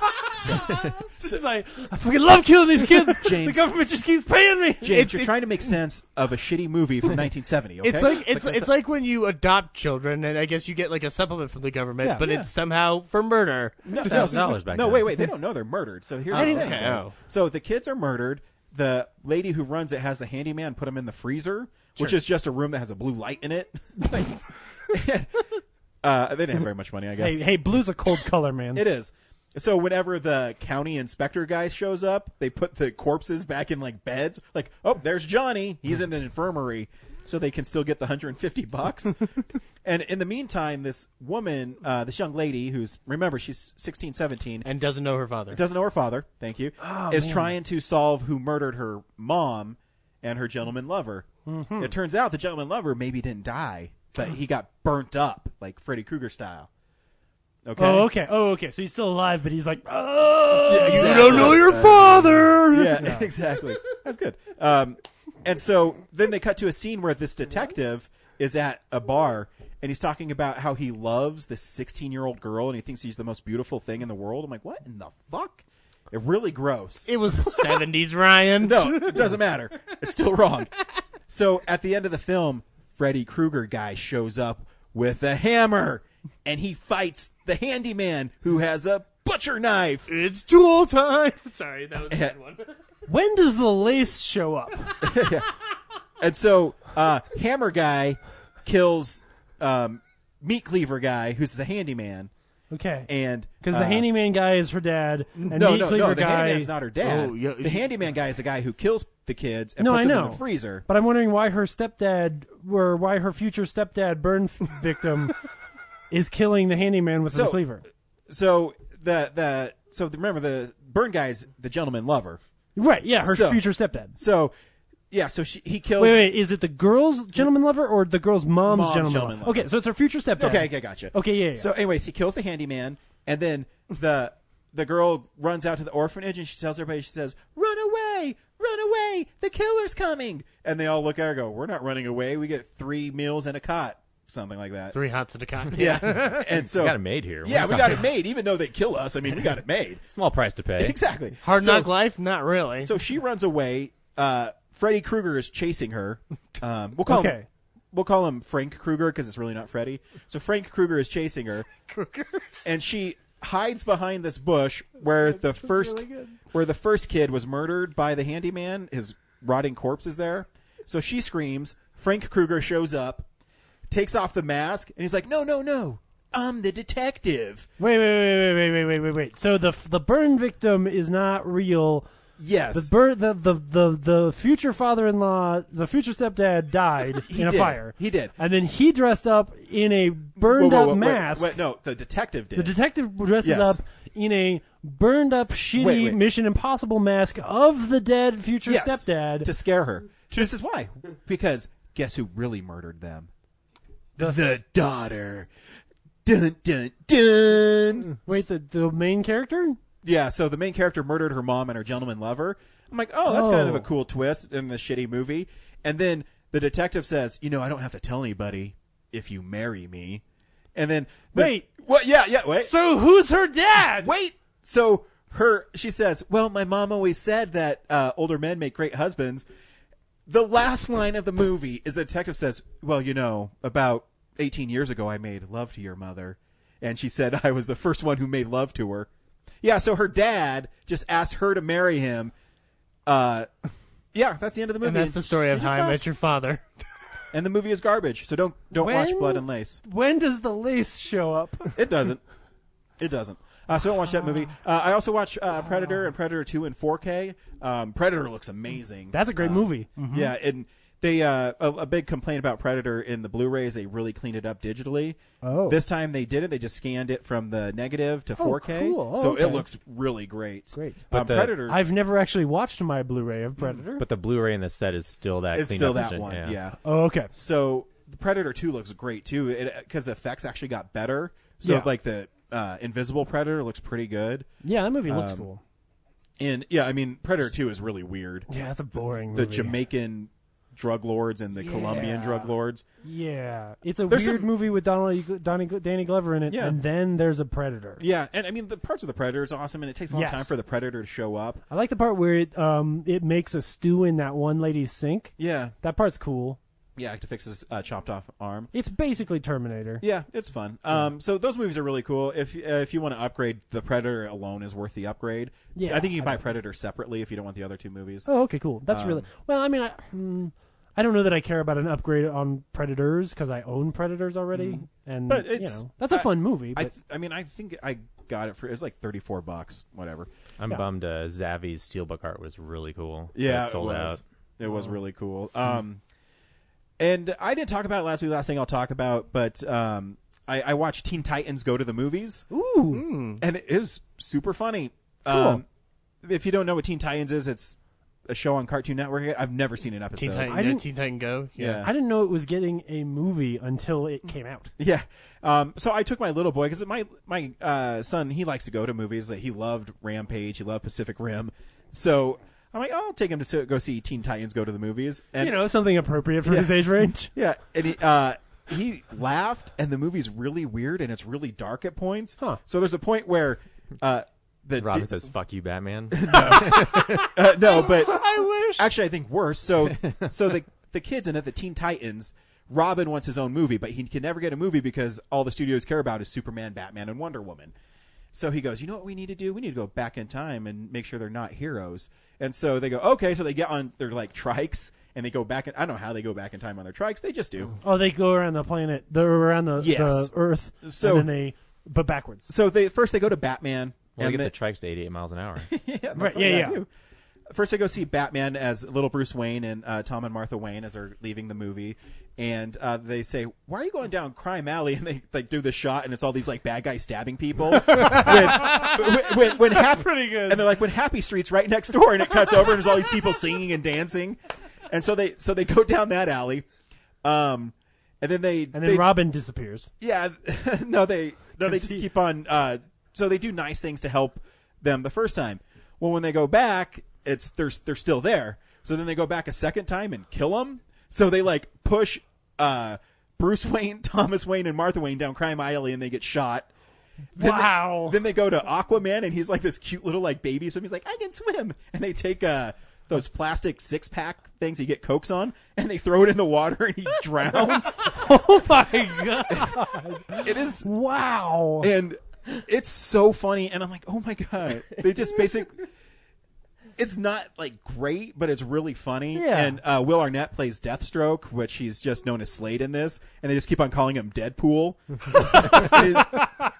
and his superpower is he distracts them. He goes, I mean, I want to tell you what happened, but what's that over there? And they all look, and he like runs away. It's so stupid, but it's pretty brilliant, and like the songs are really fun in it. You should definitely go see Teen Titans Go to the Movies. Cool. If it's still out, I want to see it this week. Yeah, because sounds great.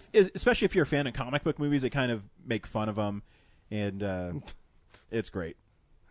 And Nick Cage is Superman, so it's pretty funny too. Nice. Yeah, that's what I watched this week. Zach, Not a lot this week. At Best Buy, I picked up the It's Alive trilogy from Scream Factory.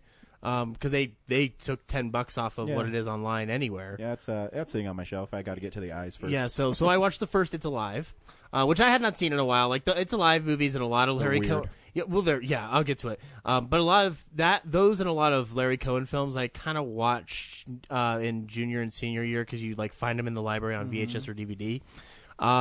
So It's Alive is the story of a couple who are about to have a child. They go to the hospital. The woman starts having the child. Next thing you know, all the doctors in the delivery room are dead, and the baby has escaped through the top vent. Because it's alive. It's alive because it's a V lizard. It's a mutant baby, and so the movie balances in a strange way, in a very effective but strange way, of being a mutant baby killer rampage movie and a domestic drama about coping with the loss of a child because they don't know how to handle the fact that their baby slaughtered an entire operating room full of doctors, and that the rest of the world thinks that their baby is evil and needs to be killed. And it all culminates in a fun little interesting chase down a sewer because we can't show too much of the mutant baby because it's a low-budget mutant baby designed by early Rick Baker before he got, budgets to do great things. Because it's Rick Baker did the makeup for it back before he was big. The movie's not bad. It's just that it's loony. It's loony, and it's also low budget. So it's like there's not there's kind of like a pass that you give there. And it was made in 1973, 1974, and it ended up becoming big through a re-release by Warner Brothers because when it was first released, it did nothing.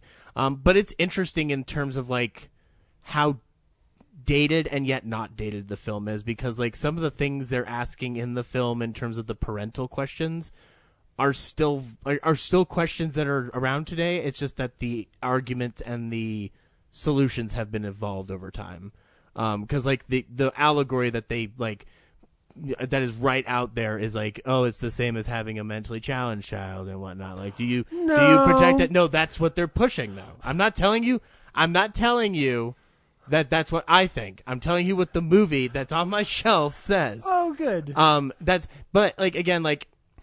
It's like one of many different things they're trying to put. Like Larry Cohen's a really talented writer and filmmaker, and he kind of makes low budget message movies. They're really weird. I mean, I don't know. Like, it's pretty fun. Like fun watching it. Like the best part of the film easily is the final moment when they've killed the mutant baby. The evil's been vanquished or whatever. Even though there's a conflict because the parents were starting to grow attached to it and trying to like say like no, we can raise it and it won't be a killer mutant baby after all because it's possible to love a disabled child. Exactly. Yeah. Exactly. So like, but powerful message right there. But the detectives think it's evil. So, but anyway, so they get in the car, and then the detective who is on the case gets a call from Seattle, and they say like that was Seattle. Another one's been born there, and then they just cut to the outside of the car and they drive off. So I'm like. So do they get a bunch of shotguns and go off and try to hunt the other babies? Let's not go to Seattle. It's such a weird like push off, but like the movie's still entertaining enough as a horror film. It's not like the best scene in the movie is probably when the killer mutant baby attacks a guy driving a milk truck. It's pretty fun, but I have to go through the other two again. I haven't watched. Island of the Alive is the one I remember not really loving the story so much as just watching the puppets. Yeah, it's weird. Like that's all I can say about all the It's Alive movies is they're weird. The 18-minute featurette they have on it is fun to listen to just because Larry Cohen's. He's an interesting fella. He knows what he makes. Like he's not. He has no disillusionments. I actually really like. He made Q, the Winged Serpent, which is pretty fun. Yeah, and he made Original Original Gangsters, this Pam Grier movie from 1994. But he also wrote Phone Booth with. Oh shit! I like that movie. Yeah. Kiefer Sutherland and Colin Farrell. So he's talented. He wants to make what he wants to make. Yeah, exactly. Like hats off. He knows his wheelhouse really well. Why not? They're doing they're showing a documentary about him at Alamo Film Club next week that I really want to go to. So there was that. I started watching the Joel McHale show with Joel McHale. What version? Penis McHale? There was only one episode of that, unfortunately, but it was a great episode. It's great. It's fun watching Joe McHale do that thing again that he'd like to do. Pizza Ghost. Pizza Ghost is great. I submit to you that Paul Feig playing himself is one of the greatest things I've ever seen. Paul Feig is amazing. I love that he canceled the Community movie. And then Eric Bana's bandanas. That's a hard thing to say. Like Eric fast. Bana's bandanas. Eric Bana's bandanas. That's great. Joe Manganiello being a weatherman and then also having a Crime Watch show is pretty fucking awesome. But the hands down though, the best segment I saw was actually the one I watched today, which is just Michael. And they cut to a Trading Spaces. Michael, this segment brought to you by the movie Michael in theaters December 26, 1996. Michael. You're gonna love Michael. So yeah, that show's great. All the different appearances are fun. But the Bill Nye one was fun as shit. So, yeah, that was great. Yeah. Trying to remember. Sorry. I watched my In the Mouth of Madness Scream Factory Blu-ray.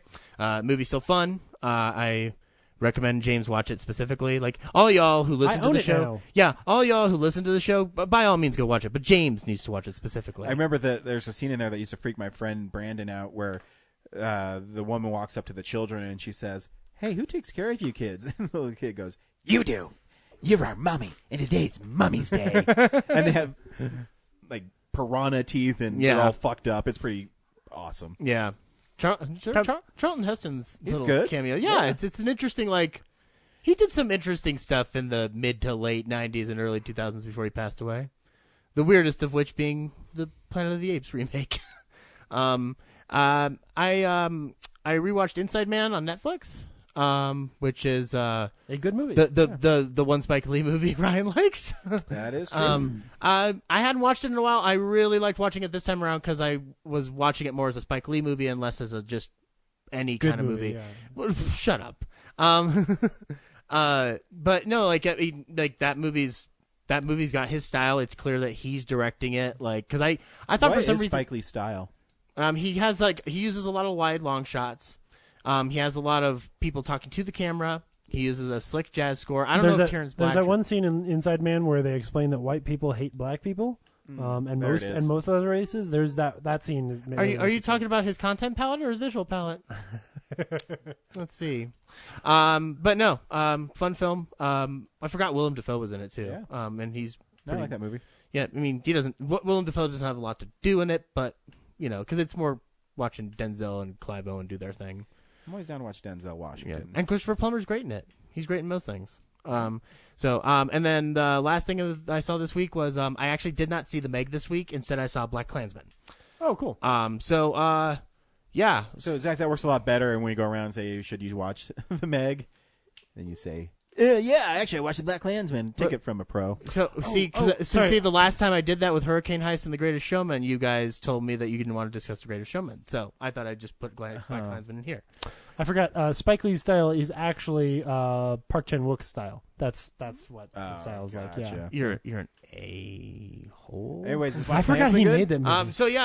So if anybody didn't know what this movie is about, it's about the first black detective in the Colorado Springs Police Department. Which, by the way, I need to look at the production notes. Like, there's some stuff that may have been like second unit in Colorado, but it doesn't look all like Cliffhanger. Yeah. Brooks watched Secretariat this week, just because it was on Netflix and she wanted something she didn't have to think about while she watched, which is a good choice for that. That's it's like set in Denver, and every time they show you Denver, you're like, that's fucking so not Denver. Yeah, no. Like, nothing about that. That's one of those things that the film commission, like, I wish they would just like, that's where you advocate for this shit, man. Yeah, it's like get Colorado Springs. I'm sure they'd work with you. Right. Like, literally, it looks like they took a house from California and dropped it in front of mountains in Wyoming. Yeah. Like, this is so wrong. Whereas when you shoot The Hateful Eight and you shoot it in Colorado, but we're going to call it Wyoming.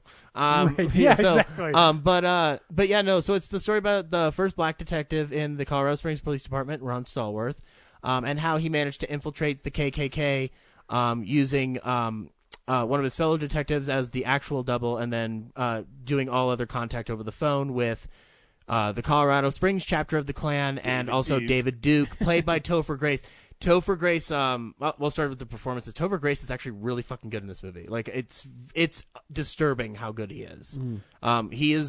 He's not, like, it's because he's playing it. Like, there was an interview that I read about, like, the way they approached David Duke was the way that he's always like tried to approach himself, which is like he's like trying to be this friendly face of the Klan, which is like so strange to read about. Topher Grace's performance is trying to do that, and it works really well because he's not like it's weird, like he's being too diplomatic for what you would traditionally put a Klansman on thing. So it's really weird.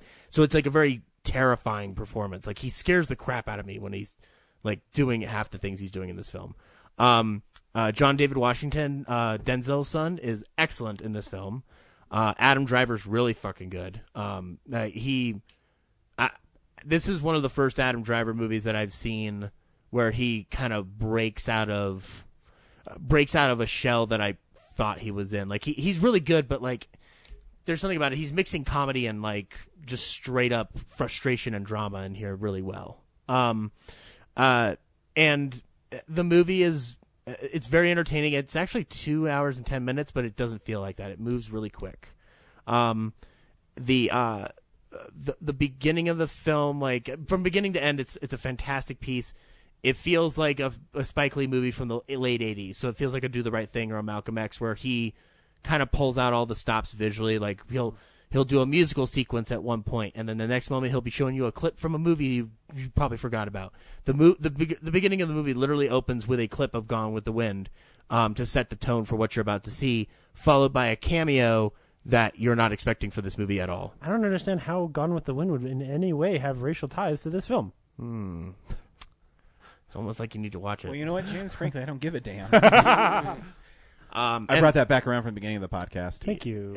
But yeah, and then there's not really a spoiler to the end of the film, but like I'd rather not tell you what happens. So here it goes. Yeah, no. I'd just rather not tell you what happens because I think like it's best to walk into that blank. Or you're gonna watch CNN and Spike Lee ruins it for you. He was on there the other day. Oh, really? Yeah, I'm gonna watch see what he has to say. Oh. I mean, it makes sense. I'm not going to spoil it on here, but right. I mean, it makes sense why he did it. Yeah, no, it's he not. Shoots David Duke. David Duke would be amazing. No, I would spoil it should that. Super be the Inglourious Bastards version No, of the story. He doesn't do that, but there is a great scene where John David Washington pulls one last prank on David Duke. That's really fucking funny. But no, like it's not even like that. The ending's a spoiler. It's just the way he visually does it is pretty fucking beautiful. And scary and terrifying, and God, this world sucks. But yeah, so I think you should go watch it. I think it's pretty fucking amazing that Spike Lee's come back from doing a lot of very, very independent stuff recently and made a film that's very, very accessible. Like it doesn't like there's a lot of empathy in that film that you're not expecting. And there's a lot of like heart to it. In the midst of it also being a traditional Spike Lee movie, which I do enjoy. Like, it actually made me want to watch Malcolm X again because I just think that's a really solidly made epic film. But yeah, so anyway, that's all I watched this week. Cool. Nice. Brad? So this week at the drive-in, I'm just kidding. Oh, shoot, we didn't do it.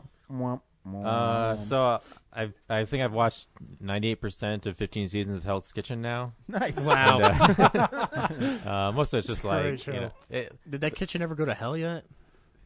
God Yeah, I damn know, it. I know. Just stop. Just stop. Well, they can't make a fucking risotto. My favorite thing is because I love that it's you're watching it on Prime. that's the only way I'm watching it. Because it's unedited. Yeah, It's so funny. all the filthy stuff's still in. You fuck off. You're a dick face. Not a dick face, chef. You're a dick face. What is it? An idiot sandwich? I miss, yeah. I haven't seen that. That's not in the. No? That's a different show, right? I don't think it's Hell's Kitchen. I must have missed it. Anyway, I'm usually just working while it's in the background yeah. because the later seasons, a lot of it's the same, and I like the first couple seasons I enjoyed a lot because they really felt like I was learning something from Chef Ramsay. Well, yeah, Yeah. because also too, I don't know when they stopped doing it, but remember in the first few seasons, they each got a side of the restaurant. They each designed their own menu. And, yeah, they could their design- dream Oh, that's restaurant. right. I forgot Yeah. about that. Yeah. Now they just like get an opportunity to be a chef at some already built restaurant. Yeah. But like the current seasons now, like they're so gimmicky. It's like, you know, it used to be about like make this really awesome dish, but now it's like make this really awesome dish, or your friends get dunked in this dunk tank with Yeah. a bunch of shit in it. It's like that's not as like about the craft as I used to like. Yeah. So that's kind of unfortunate. If you They need to up that ante. And a lot of the problems are just like it's raw, it's cold. Yeah. You know, so At a certain point, it's like I've heard everything go wrong. yeah, Yeah. and like it seems like the current seasons are also more heavily edited because people aren't screwing up enough. So they're like manufacturing more scripts than they really are. You know, I always tell people, I don't know if you can find him. I have him on DVD. He has a show called The F Word in Britain.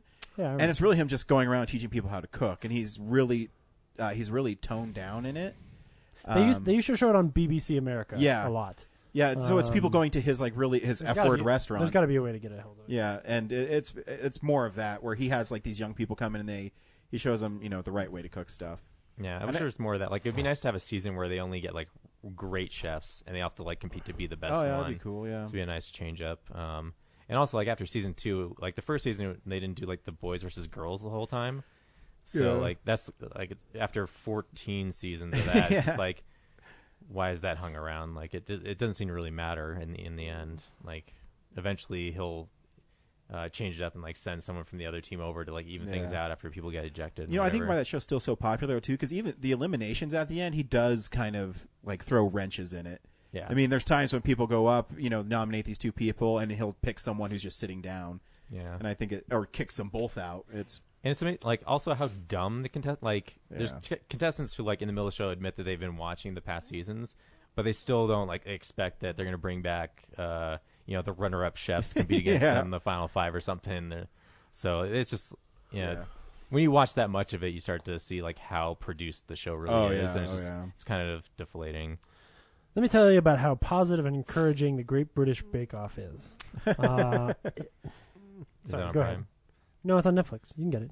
Watch it anytime. It's amazing. It'll just make you feel happy. When people get kicked off, everybody who's staying on the show cries because they're sad. That's why I like MasterChef Junior. Because he can't yell at children. Well, no, and he encourages them and he teaches them the right way to cook stuff. Yeah, and he never, and they never pick like the worst dish. So in MasterChef Junior, it's okay. You 3 didn't do as good of a job, and then you 2 get eliminated. They never pick on someone for being the worst, and I think that really helps. And I mean, I like MasterChef a little more now because it is about the cooking. And I mean, he's made me cry on that show when he talked about the blind lady making the perfect pie. I'm like, oh my god. This guy. That sounds like a great like biopic. Yeah. This blind lady. Yeah, she's pretty. Yeah, made a perfect pie. She won MasterChef. She's pretty good. Then I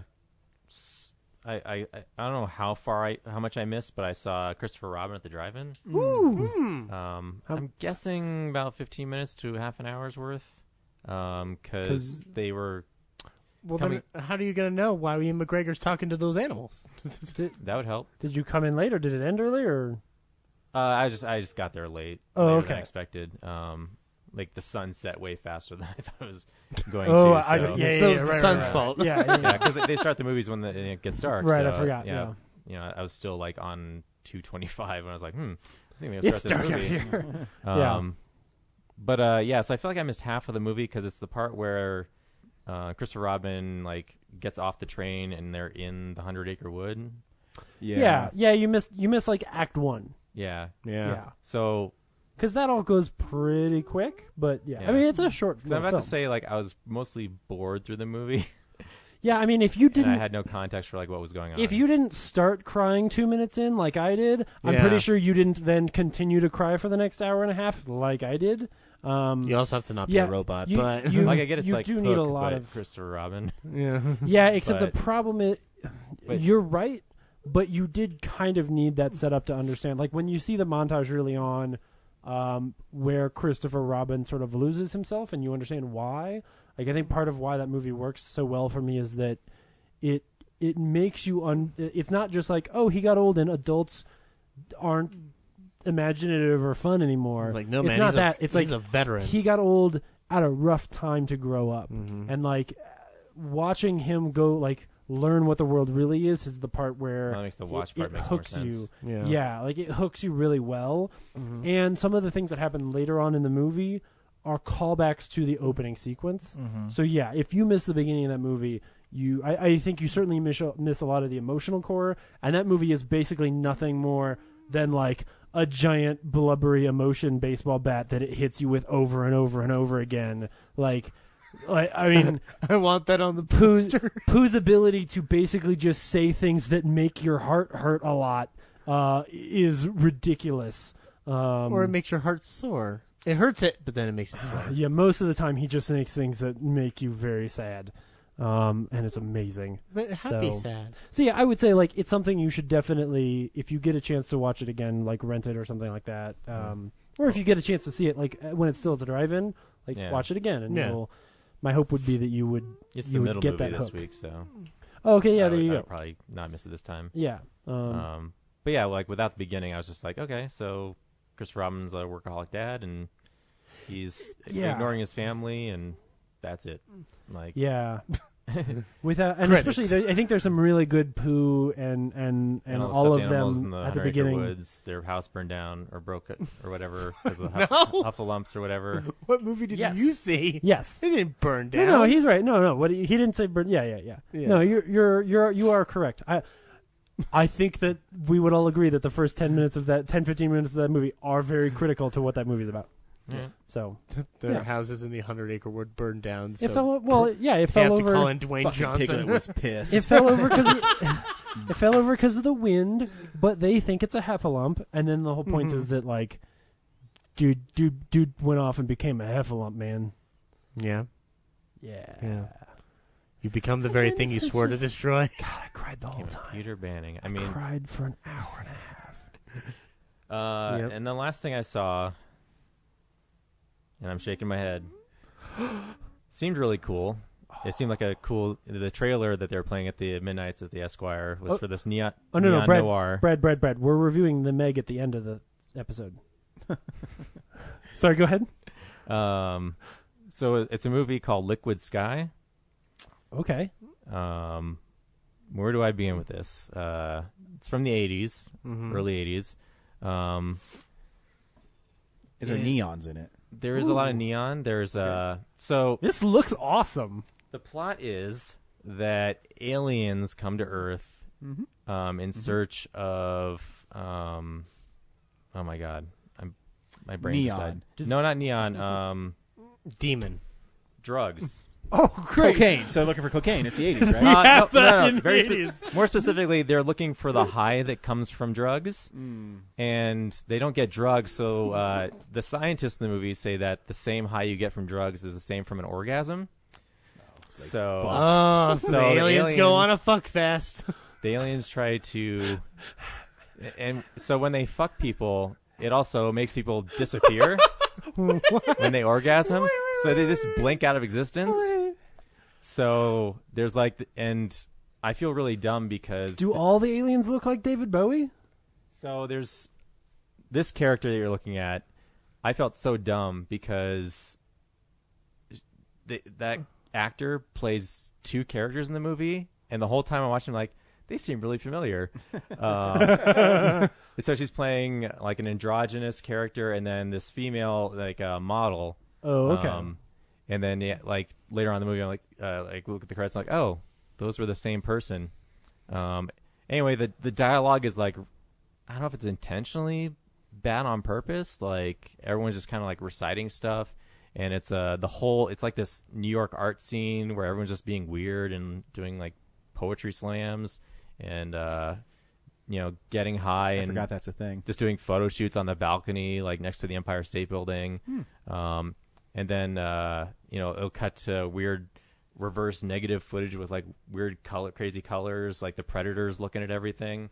Does she ever wear this costume where she's got the Z from Zoo Books on her chest? That is not from the movie. Ah, shit. This looks really cool, though. This is not from the movie, but I'm really excited about it. It looks like it's from the movie. I think it's that. That's definitely from the movie. Okay, all right. That's from the movie. There's a lot of Predator vision in the movie. Versus herself there. All right, so all the stuff that Google brings up that looks cool, you're saying is not from the movie. Yeah. All right, that's too bad. So anyway, and I think Liquid Sky is like another term for heroin or cocaine. Don't know. Anyway, but We'll take your word for it. yeah. So You gotta add that to the book of drug references, right? Yeah, I know. I gotta. it feels Look it super up. long, and the acting's horrendous. Maybe on purpose. I don't know. The employees seem really jazzed about it, like it's some cult classic. It's hard to watch a movie when the acting's bad. Yeah, and it's really filthy too, like dialogue wise. Yeah. Like people just go on like there's a lot of violence against women in the movie. There's like a rape scene. It sounds like an art house niche movie. Yeah, it's. Hey, honey, have you had your asshole eaten out by a fat man in an overcoat? Well, that's a different art house niche. Yeah. It's called silent Bobism. If you're talking about sweet lambs, then you bet your sweet ass. Well, the hair in the movie looks cool. So, are you saying you wouldn't recommend it? Not to like a cat. Like if it shows up on Prime, probably skip it. But I mean, Do you think it's a nominee for Best popular movie. best popular film? Yes. Thank you. you have to make it popular though by watching it. You beat me there, Zach. Only you can make Liquid Sky a winner. Man. Call in your vote, yes or no, to American Idol. So yeah, that was a bummer. I was really excited to that was like a cool, like lost, Just imagine cool '80s thing. Just Yeah. imagine you just so excited, like you just Liquid Sky. Like I like weird, but this was just like way too just like it just felt like a huge waste. They of time. out-weirded you. You know, like it. Yeah, like it just felt like a bunch of like people in the New York art scene just got together and made some fever dream while they were high. Anyway, but Ask Henry if he had anything to do with it. he might have watched it. I don't know. I bet he's seen it, yeah. Yeah, I'll have to check Letterboxd, but that's what I watched this week. Cool. James? Yeah, so very quickly, I will go through the last 2 weeks of I saw Mission Impossible Fallout, and it's one of the most incredible things I've ever seen in the theater. Just as far as it being so impressive and is something that everybody has to see. I love that they used his running ability to be an action set piece in a movie. Mm-hmm. I feel like people are like listening to the show and be like, "Yeah, Tom Cruise does run I really do, fast," too. and so Yeah, let's write the movie I've been around talking that. about Alf. Oh, yeah. Which season 2 is pretty great, by the way. Man. Oh, it gets better.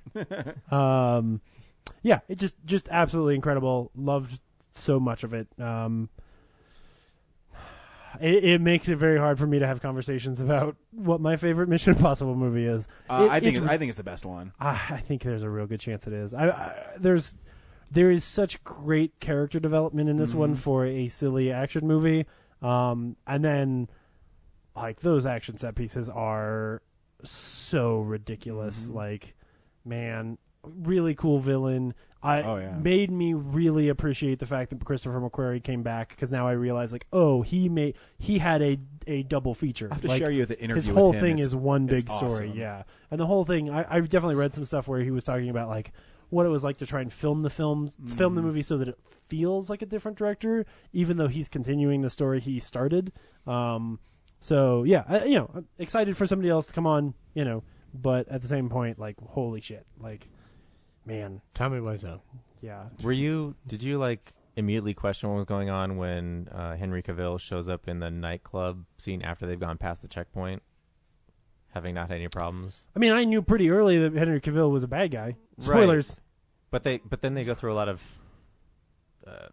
trouble to make him seem like that's possibly a red herring. Yeah, if I have a problem with the movie, it is that part of it where I feel like they don't do a great job of really making you like. Honestly, I would have rather they had revealed it earlier, so that then there's that tension where we know and he doesn't. But that's so unusual for a Mission Impossible movie, because they're so often from Ethan Hunt's point of view. Mm-hmm. Like, we know what he knows. But yeah, if you want me to nitpick the thing that I had a problem with, you just hit it on the head. Yeah. Like, I would have loved a scene where they revealed that, and they do kind of, because they have that scene where he goes to her and gives her this stuff. I wish they had just gone the extra mile to make it clear, like, yeah, Dog is a bad guy. Because then the tension during that scene when that all falls down would have been so cool. That's what he should have done with his mustache. He should have twiddled it right after that scene with her. Yes, actually. Oh my God. 100% agree with you that if he had like they left and then he like his face just relaxes as if he's been constipated this whole time and he just took a poo. Like, his whole face relaxes, and in a comic-y, cartoony kind of way, his mustache pops up into a twirl, as if like this whole time he's been concentrating on holding his mustache down with his mind, and then finally everyone leaves the room and it just bloop, and turns into an evil mustache. That would have been great. Oh my god! You know what? We've done yes. enough reshoots on this, but what the heck not? Let's get a little bit more in. Come on, director's cut for I have the a Blu-ray. I hear that it's really easy to just CG the bottom half of his face, so we can make this happen. So I also saw Christopher Robin, which I already sort of talked about. I adored that movie. I cried for the entire crying the movie, the entire length of the movie. I think there's so many, like, I went into it being like, oh, this is gonna be like a fun family movie, and like, but it's gonna pull my heartstrings. And then like immediately when Pooh starts talking and just say, like everything that comes out of his mouth is like this just beautiful statement for the way you should live your life. And every time that he's sad, every time that he wants a red balloon, you're just like heartbroken. It's fantastic. So yeah, you shouldn't steal a balloon from a grown man. My goodness. Did I miss him like eating CGI honey in the beginning? Oh yeah, he eats honey at the beginning. Yeah. Okay. Yeah. Well, like he's eating it in the 100 Acre Wood when he's a kid, and then when he he feeds him regular honey at the dinner table, and then he gets his foot stuck on it. If you came in and they were audited the train, then yeah, there was a bunch of honey sequences early on, or like a couple. Having not seen that, I was just sitting through like, wow, they really didn't like. That's kind of a staple. Oh yeah. No, it's not make it into the movie. It's like when you first see Pooh, he's eating honey, and then when he first comes into the real world, like that 10 minutes later, he's eating honey and slipping in honey and getting covered in honey. So they've beat it to death by the time you came into the movie that they were like, okay, no more honey. Does he get like how do they wash it out of his fur? Off screen. Lazy. Lazy. With a wipe. Yeah. See, Star wipe. It's not even a regular wipe. It's Star wipe. Yeah. Anyway. So yeah, I think it's great. I was really into it. And even for somebody like me who like, I know Winnie the Pooh, but like there are things that they reference where I'm like, okay, you're referencing something that I just don't remember because I haven't read Pooh there are Easter eggs laden all over the 100 Acre Wood in this movie. And then when the third act started, and I went, oh, this is how we save Christopher Robin. Like, this is the other character that's going to get involved. Then I was just demolished from then on too. I'm like, oh god, like I really, yeah. It was a Lincoln kind of thing where like I cried. I started crying at the beginning and then was so emotionally raw that I cried constantly. Okay, so James's birthday double feature at the Alamo would be Christopher Robin followed by Lincoln. Yeah, and little things like when he, Christopher Robin asked him, like, how did you get here? And he's like, I tend to just show up where I'm needed. Yeah. Like, oh, God, like, everything that he says is so good. And the whole sequence where, Did you let me go? He's a Heffalump, and yeah, did you let me go? Oh, man, all of it. So good. So, anyway, moving on. I got a chance to watch Big Eyes this week, which is the Tim Burton movie with Amy Adams. I really enjoyed that. I mean, it's interesting... Like the roller coaster they take you on where, I mean, spoilers for a movie that's 4 years old now, but like you have this character who early on I was actually like, I watched it with Brooks and she very quickly was like, I fucking hate this guy. And I was like, well, okay, hold on. It's Christoph Waltz. It was like, you can kind of understand like how he fell into this trap. And then as it rolls forward, you're like, oh, like hard, like he becomes a cartoon villain. Mm-hmm. He becomes a mustache twirling cartoon villain. But one that's somehow a little bit above an actual cartoon. Like it's a little. There's literally a point at which he is like, in court and he's running back and forth from being the lawyer to being interviewed, and you're like, this is a cartoon. But there are scenes prior to that I remember where he's just a straight up and utter dick. Oh, absolutely. No, like, not absolutely. even cartoonish. But there is this like level of surrealism to it that. Anyway, I think it's really fun. I think the story is fantastic. I think Amy Adams is perhaps awesome. like the surrealism of the paintings. And well, yeah, and it's a subtle Tim Burton movie too. Oh yeah. I mean, I put it in that class of like a it's not as good as Big Fish, but it's like a Big Fish. Eyes, Fish Eye. I'm just saying, Big is the thing that makes him. His third in the trilogy will be a remake of Big. The Big trilogy: Big Eyes, and Big Fish. Yeah. Penny Marshall didn't want to carry on the Pee-wee's Big Adventure. Pee-wee's Big Adventure. Oh, the movies that have big in them, the best of his movies. Big Top Pee-wee. It's also a return. Well, okay, hold on. Now we're going. There, it's getting weird. Tim Burton likes big things. It's also a return to him with Alexander and Karaszewski, who did Man on the Moon and Ed Wood. So they cool. wrote the script. And they were trying to make this their directorial debut, and it didn't work. And they brought it to Tim and said, "Tim, make it." And he said, "Okay." I thought it was really great. I thought Amy Adams is fantastic in the movie, especially because similarly, like, she's somewhat responsible for the predicament she finds herself in, but you also realize like that is a result of the culture in which she lived, and all of that. So and also just they kind of like did a great where job. she was at the beginning to where she ends up at the end. It is a slippery slope that eventually gets you into this horrible place. So, Bagel juice. Bagel juice. Helena Bingham Carter. Big attacks. I saw a Disney movie that you can get on Netflix from 2016 called Queen of Katwa, which is a great little movie that I keep seeing on my Disney Movie Club. Like, they keep sort of like popping it up in places. I'm like, buy this movie. Yeah, it's fantastic. I would compare it to like a Cool Runnings kind of a movie, but definitely a little more dramatic.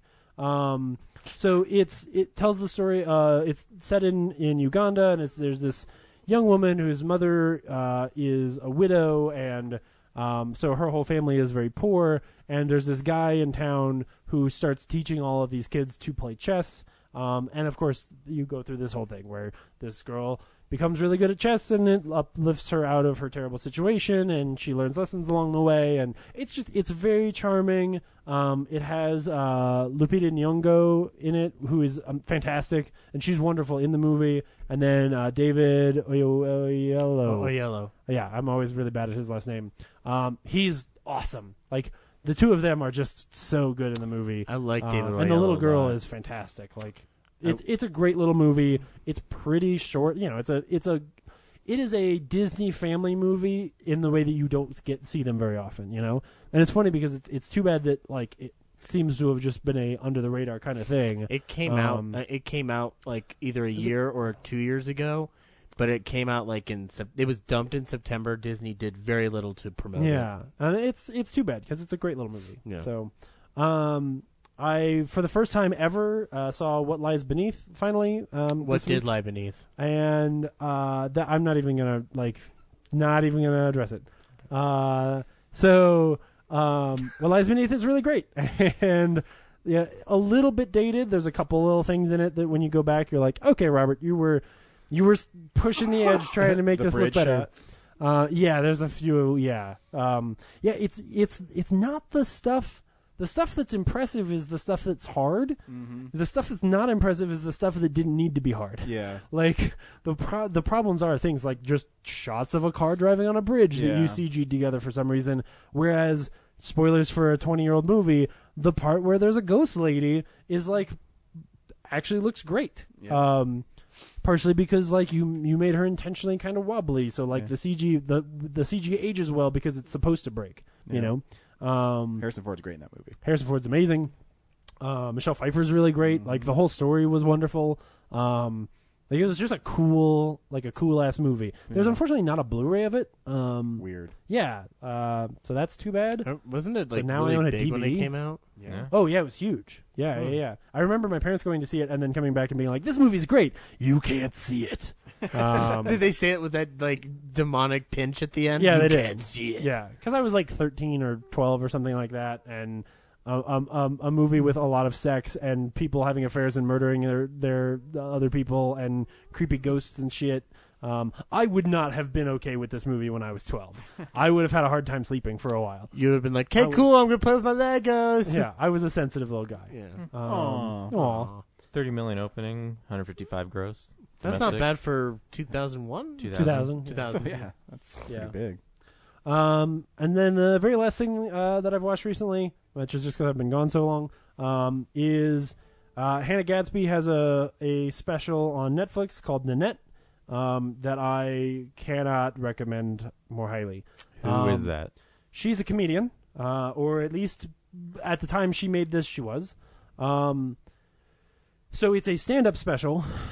She is from Tasmania, and it starts... really? Nothing? What?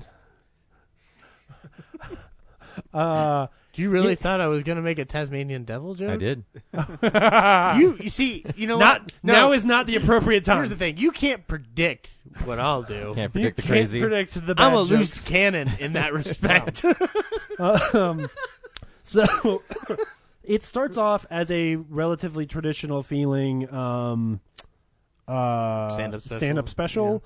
It's important to know that she is a lesbian who grew up in Tasmania, which is a pretty terrible place to grow up if you are of that persuasion.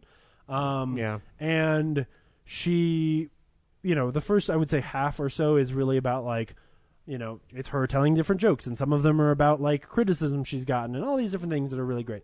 The second half, I would say, is closer to a TED Talk, almost bordering on a rant, where she makes the argument for why she needs to stop doing comedy. There are some incredibly powerful statements in this, and these beautiful arguments that, especially in light of, I don't know, all the other shit I've been griping about this week and how really offensive and terrible things are right now, it just rings very true.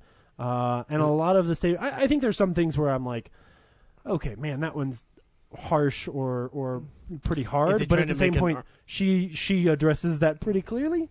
I think it is a very important thing for people to watch. Is it trying to make an argument that comedy is becoming obsolete? Like that's No. Okay, No. that's No. where I heard. No. It is that she needs to stop because it is comedy by itself inherently.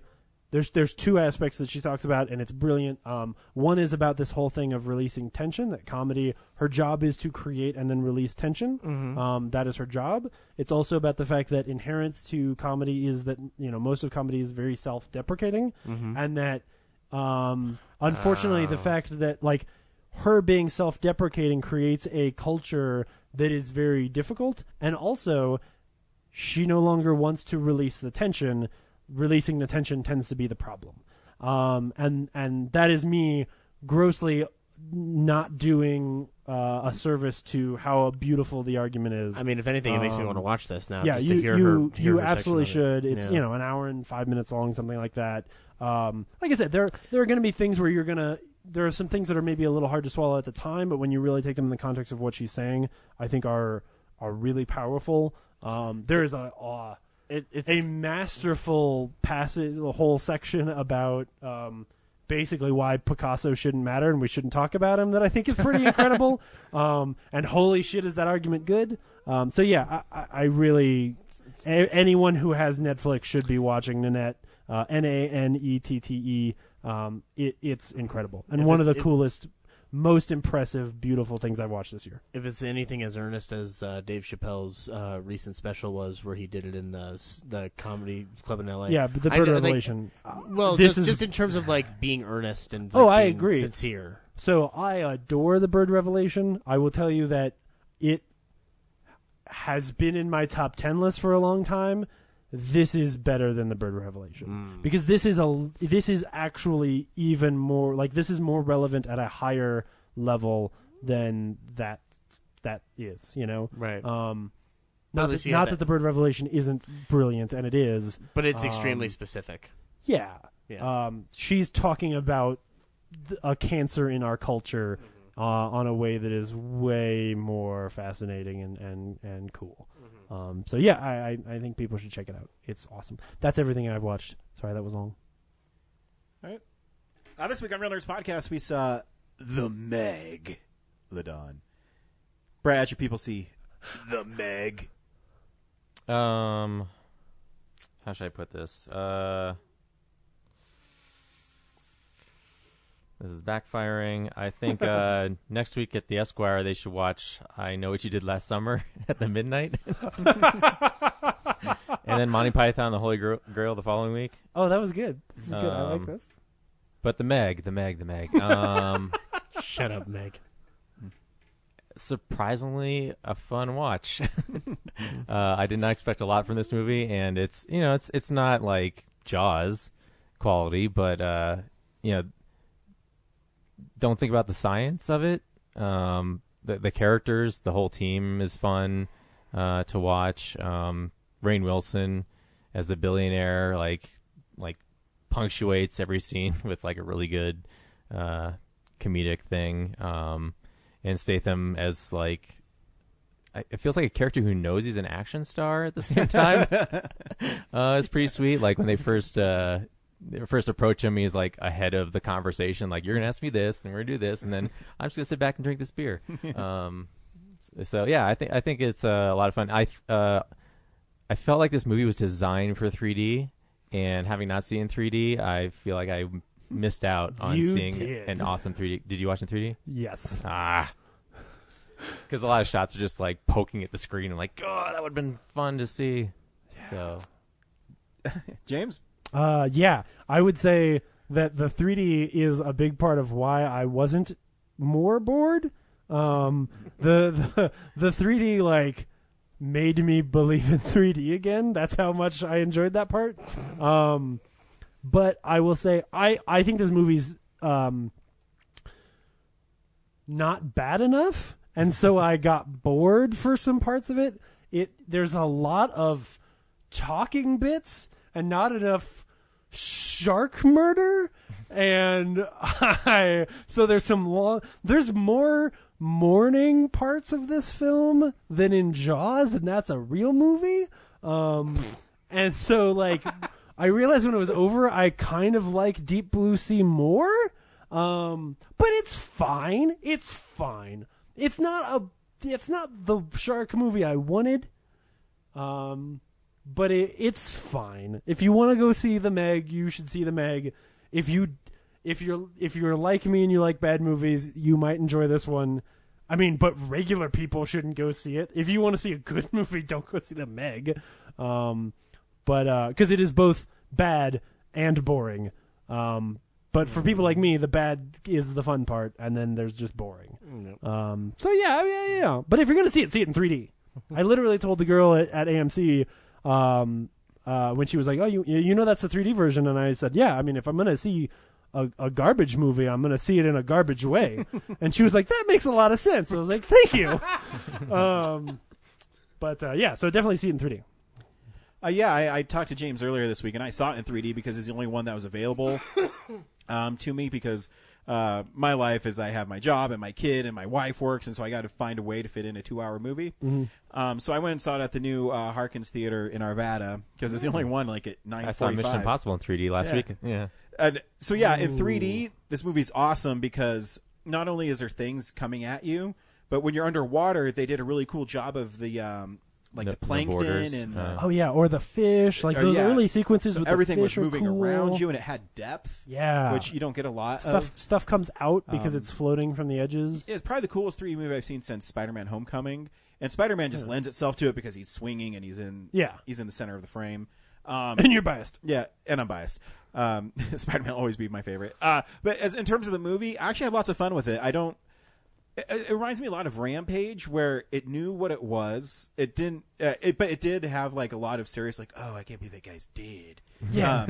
Man, we have to sit here and cry for a while. But Brad brought up a really funny point that I didn't think about until he said it, that Jason Statham does know he's an action star in it. Yeah. And that's very fair. He does things like swimming with the Megalodon. Fuck it, I'll jump off the back of this boat and chase the Megalodon. If anything, there's too much part where there's not Jason Statham in it, because that's when I get bored. Yeah, but I still think if you want to see like a fun movie and kind of just turn off your brain, this is a good movie to do it on, because I had fun with it. Here's a trailer for The Meg.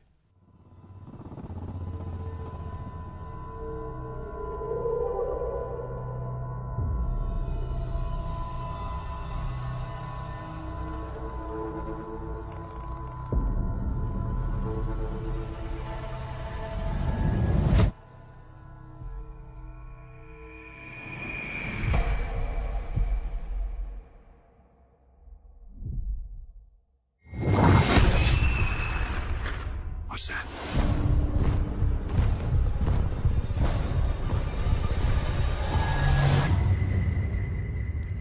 There's a monster outside.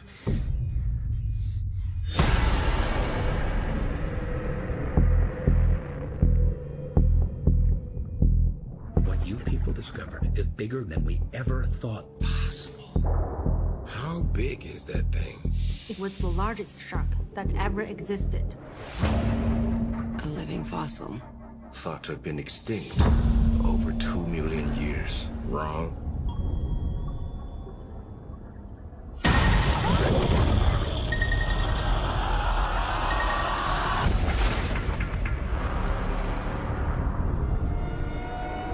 My God. It's a megalodon. He's kidding, right?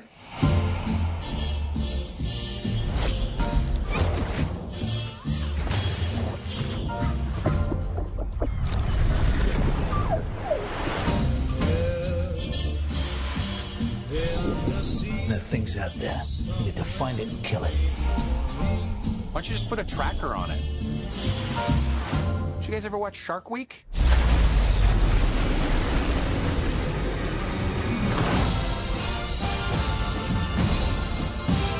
He looks heroic, but he's kind of got a negative attitude.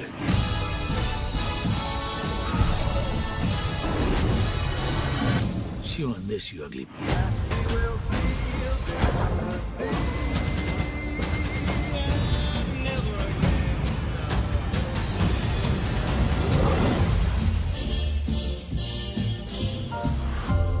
Did we skip over Zach? He didn't see Zach it, didn't right? see it. Oh, okay. No, I saw Black Klansman. Which is- Go see Black Klansman in theaters now. Which is Spike why Lee's newest joint. Which is why when I texted out my joke about fighting sharks with Gungan underwater boats this week, he didn't understand what I was talking about. Whereas people who've seen the Meg will go, "Why the fuck are there Gungan ships in this movie?" I forgot to make that point. It felt like Star Wars underwater. Oh, it super is, yeah. I love too. They try to explain science to it, but the science is stupid. When they go to the trench and like, oh, we just punched through the atmosphere. Yeah. Wait, what? Well, at the bottom. Well, there's the a layer of bottom ice isn't- water that keeps all the like No, there's a- prehistoric there's fish a- animals at There's bay. so the pitch is that at the bottom of the They've ocean, never bothered where to we, poke up. right? Yeah, where we think where we think the bottom of the ocean is actually the cold water traps a bunch of gases right there, and so we think it's the bottom, but it's not. And if we shoot a submarine, a manned submarine at it, and not a probe, we can prove that it's gases. Not even shoot, just kind of lower slowly through it. Yeah. And Rainn Wilson plays an Elon Musk, Mark Zuckerberg style character who shows up that day to watch them. What am I spending my billions of dollars on? I do love the line where they're like, what if it's not? Or what if you're wrong? Then you've wasted $1.5 billion. He's joking, right? Nope. That was pretty good. But yeah, so they're like, if we send this submarine that we've already sent down there through this cloud thingy, we might find something. Yep. I don't know what they're gonna make money on. Like the whole time, all of Rainn Wilson's know what he's plan gonna make doesn't money make on any either. sense. I'm like, what are you gonna do? You're gonna kill the megalodon and sell its meat? Like, But you didn't know the megalodon was down there. Maybe they're Right. searching for like super oil or something. Maybe. Yeah. Maybe there's a deleted scene where he explains what they're looking for, Right. Or yeah. why they need to if we research it. if we understood this crazy magic ocean bottom part, like he thinks the Pacific Rim is down there. That's what he thinks. But it's badass because Jason Statham he kills his friends die in a megalodon attack on a submarine, I guess. Yeah. Anyways, when he comes back, they have a funny scene where he's just gonna defy the laws of physics and he's gonna go super fast underneath the water and he doesn't care if it's depressurized or because he's so badass it doesn't matter. Oh, I'm gonna get down there. Funny thing about that section is I was telling my brother this because the reason I wasn't here 2 weeks ago was because Jake was in the hospital because he wasn't getting oxygen, and so there's that thing behind him where like he's sinking in the submarine super fast, and like his the doctor back at the base is like, oh man, like he's losing all the gases in his blood, and I see the numbers on the back, and I'm like, oh man, his oxygen's at 83, and I'm like, 83 ain't shit. Like Jake's was 65. Wow. Like that 83, he's okay. I'm like, he's fine. And he's also he's Jason gonna be Statham. just fine. Actually, I love the little girl in it too. At the beginning, I'm like, oh, she's just supposed to be cute, but then she had some really cool scenes with Jason Statham in the submarine. Yeah. And then at the end with the guy She's who like was my favorite part. in the water, and she's like, "Calm down." Yeah. You know how to swim? I did feel like I had some problems with the the '90s caricature black. I honestly, that character got introduced, and I was like, is this just LL Cool J's character from Deep Blue Sea again? Like, it's that '90s like cookie cutter black guy. Yeah. I mean, he's got some really funny lines though. Yeah, the movie's fun. Yeah, it's literally about a giant shark. 2 sharks. Okay, that part was cool. So No. The coolest part was when it turns into full on like what the movie should have been the whole time, whereas he turns his sub and like slices the megalodon with the broken metal. Yeah, that was pretty great. He's like, I'm gonna ramp this movie up right now. Yeah. It just took so long for the shark to eat things that I was like, oh man, like especially in a movie where you're gonna show me the shark a lot, like I want to see the shark eat a helicopter out of the air, which never really happened, did it? I kept waiting. I was like, that's what we all want, is the shark to jump when out. They were dropping and the charges bam. with the string hanging on the water. I thought he was going to like pull the helicopter in the water. Yeah, like that would have been a better ending to that sequence. Like after, Rainn Wilson gets eaten, and then like they should have jumped out and had the helicopter eat him. A door Zach's literally house is just haunted. opened. Oh man, Michelle Pfeiffer's here. Did you heard the doorknob turn, right? Yeah, it moved. Fuck. Okay. I think Zach's punking us. Yeah. In a Michael Myers mask. So seriously. Oh God. So yeah, it was fun. I had fun with it. Yeah. Oh, but the sequence where they've caught and killed the shark, and like it was kind of hard, but it wasn't that hard, and they're all celebrating, and something's gonna go wrong, and then like the bearded dude gets eaten when the bigger shark comes up and eats the giant bait fish off of their boat. You're like, oh my God, now it's fun. Did that boat start with 2 arms? Because like after the first one got ripped in the water, like the shots before it capsized had another arm. I don't even want to start talking about how many continuity problems there were that were obvious to me. Where like that's a section that's a good example where we see the cable break, but then we see the crane arm get pulled off, and then the crane arm is pulling the cage down, but the cable broke, so I don't understand how anything's connected. But I knew it was wrong, and I didn't give a shit because I just wanted to see the giant glass cage get eaten by a shark. I was really hoping that cage would get eaten and she would have to live like Jonah inside a shark until they killed the shark. I thought that would be cool. Like I wanted the daughter to be like, that's what I thought. Jason Statham, are you going to save my mom? Yes. That's what I thought the first scene was going to reveal. Like, yeah, they're okay down in the sub, but then they like pull back and it's like they're just floating away. Like, yes, or if like they we can't get a hold of your tracking. Like, yeah, like the tracker keeps moving and then they realize that the sub is inside the shark. That would be so much cooler. Oh shit! And then Statham has to track down the shark and Statham gut it and get the sub out. No, he has to get his ship. It's like Inner Space style. He has to get his ship eaten by the shark as well, dock, and then kill the shark from within.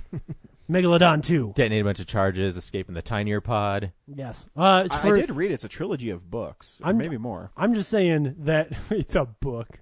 It is. When I saw that in the credits, I was like, no. Yeah, it's really it's really popular. It's a popular series of books, yeah. My goodness. But whoever is writing, because this movie is making like way too much money, whoever is writing Meg 2, just give us a call. We'll give you our Jason Statham gets eaten by an even bigger shark script. You can have him, because typical Jason Statham is the camera is behind like his right shoulder, and he like kind of looks back and says, "I'm gonna dive in that, and I'm gonna pull that shark out from limb to fucking limb." Well, there's no cussing; it's PG-13. Yeah, so you'd have. Well, I guess you say "fuck" one time, and you're not using it to like, "I'm gonna fuck that shark."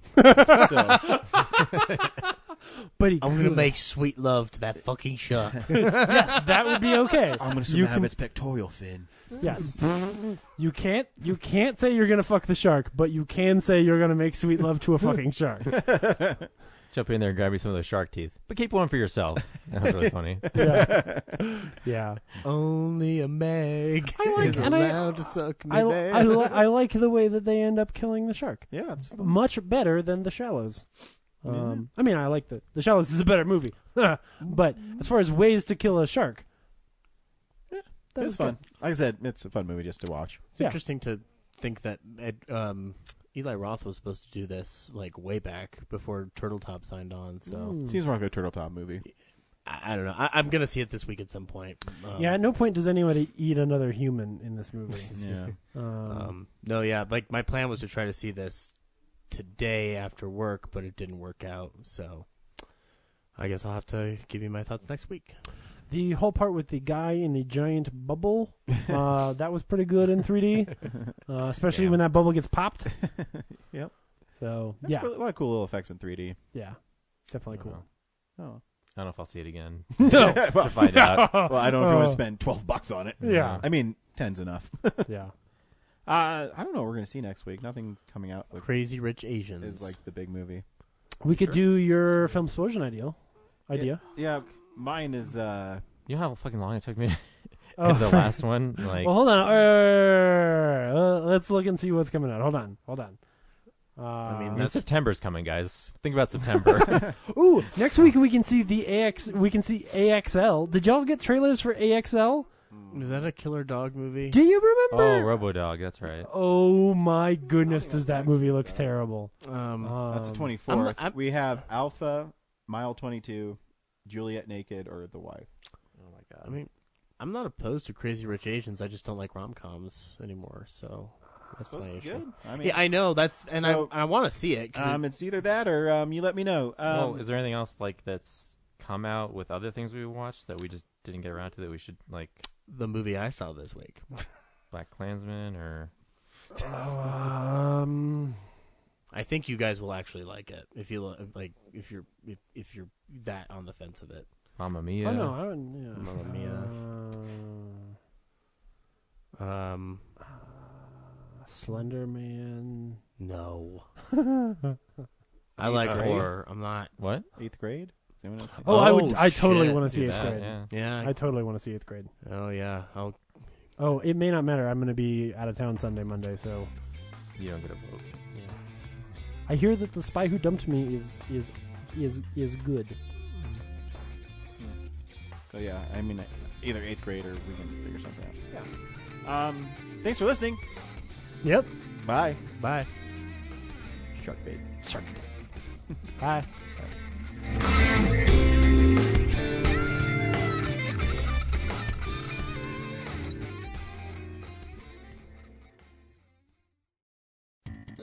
Thank you for listening to this episode of Real Nerds Podcast.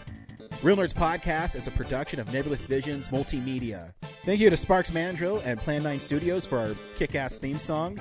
Also, if you're in the Denver area and you're looking for a cool place to see movies, we see them at the Alamo Drafthouse in Littleton and now also in Sloan's Lake. Thank you to Colorado Coins, Cards, and Comics for supplying us with all our comic needs, especially you, Andrew. You know who you are. And a big shout out to James's mom. I'm giving you an electronic hug that you can feel through the airwaves. Thanks for listening, and have a nice day.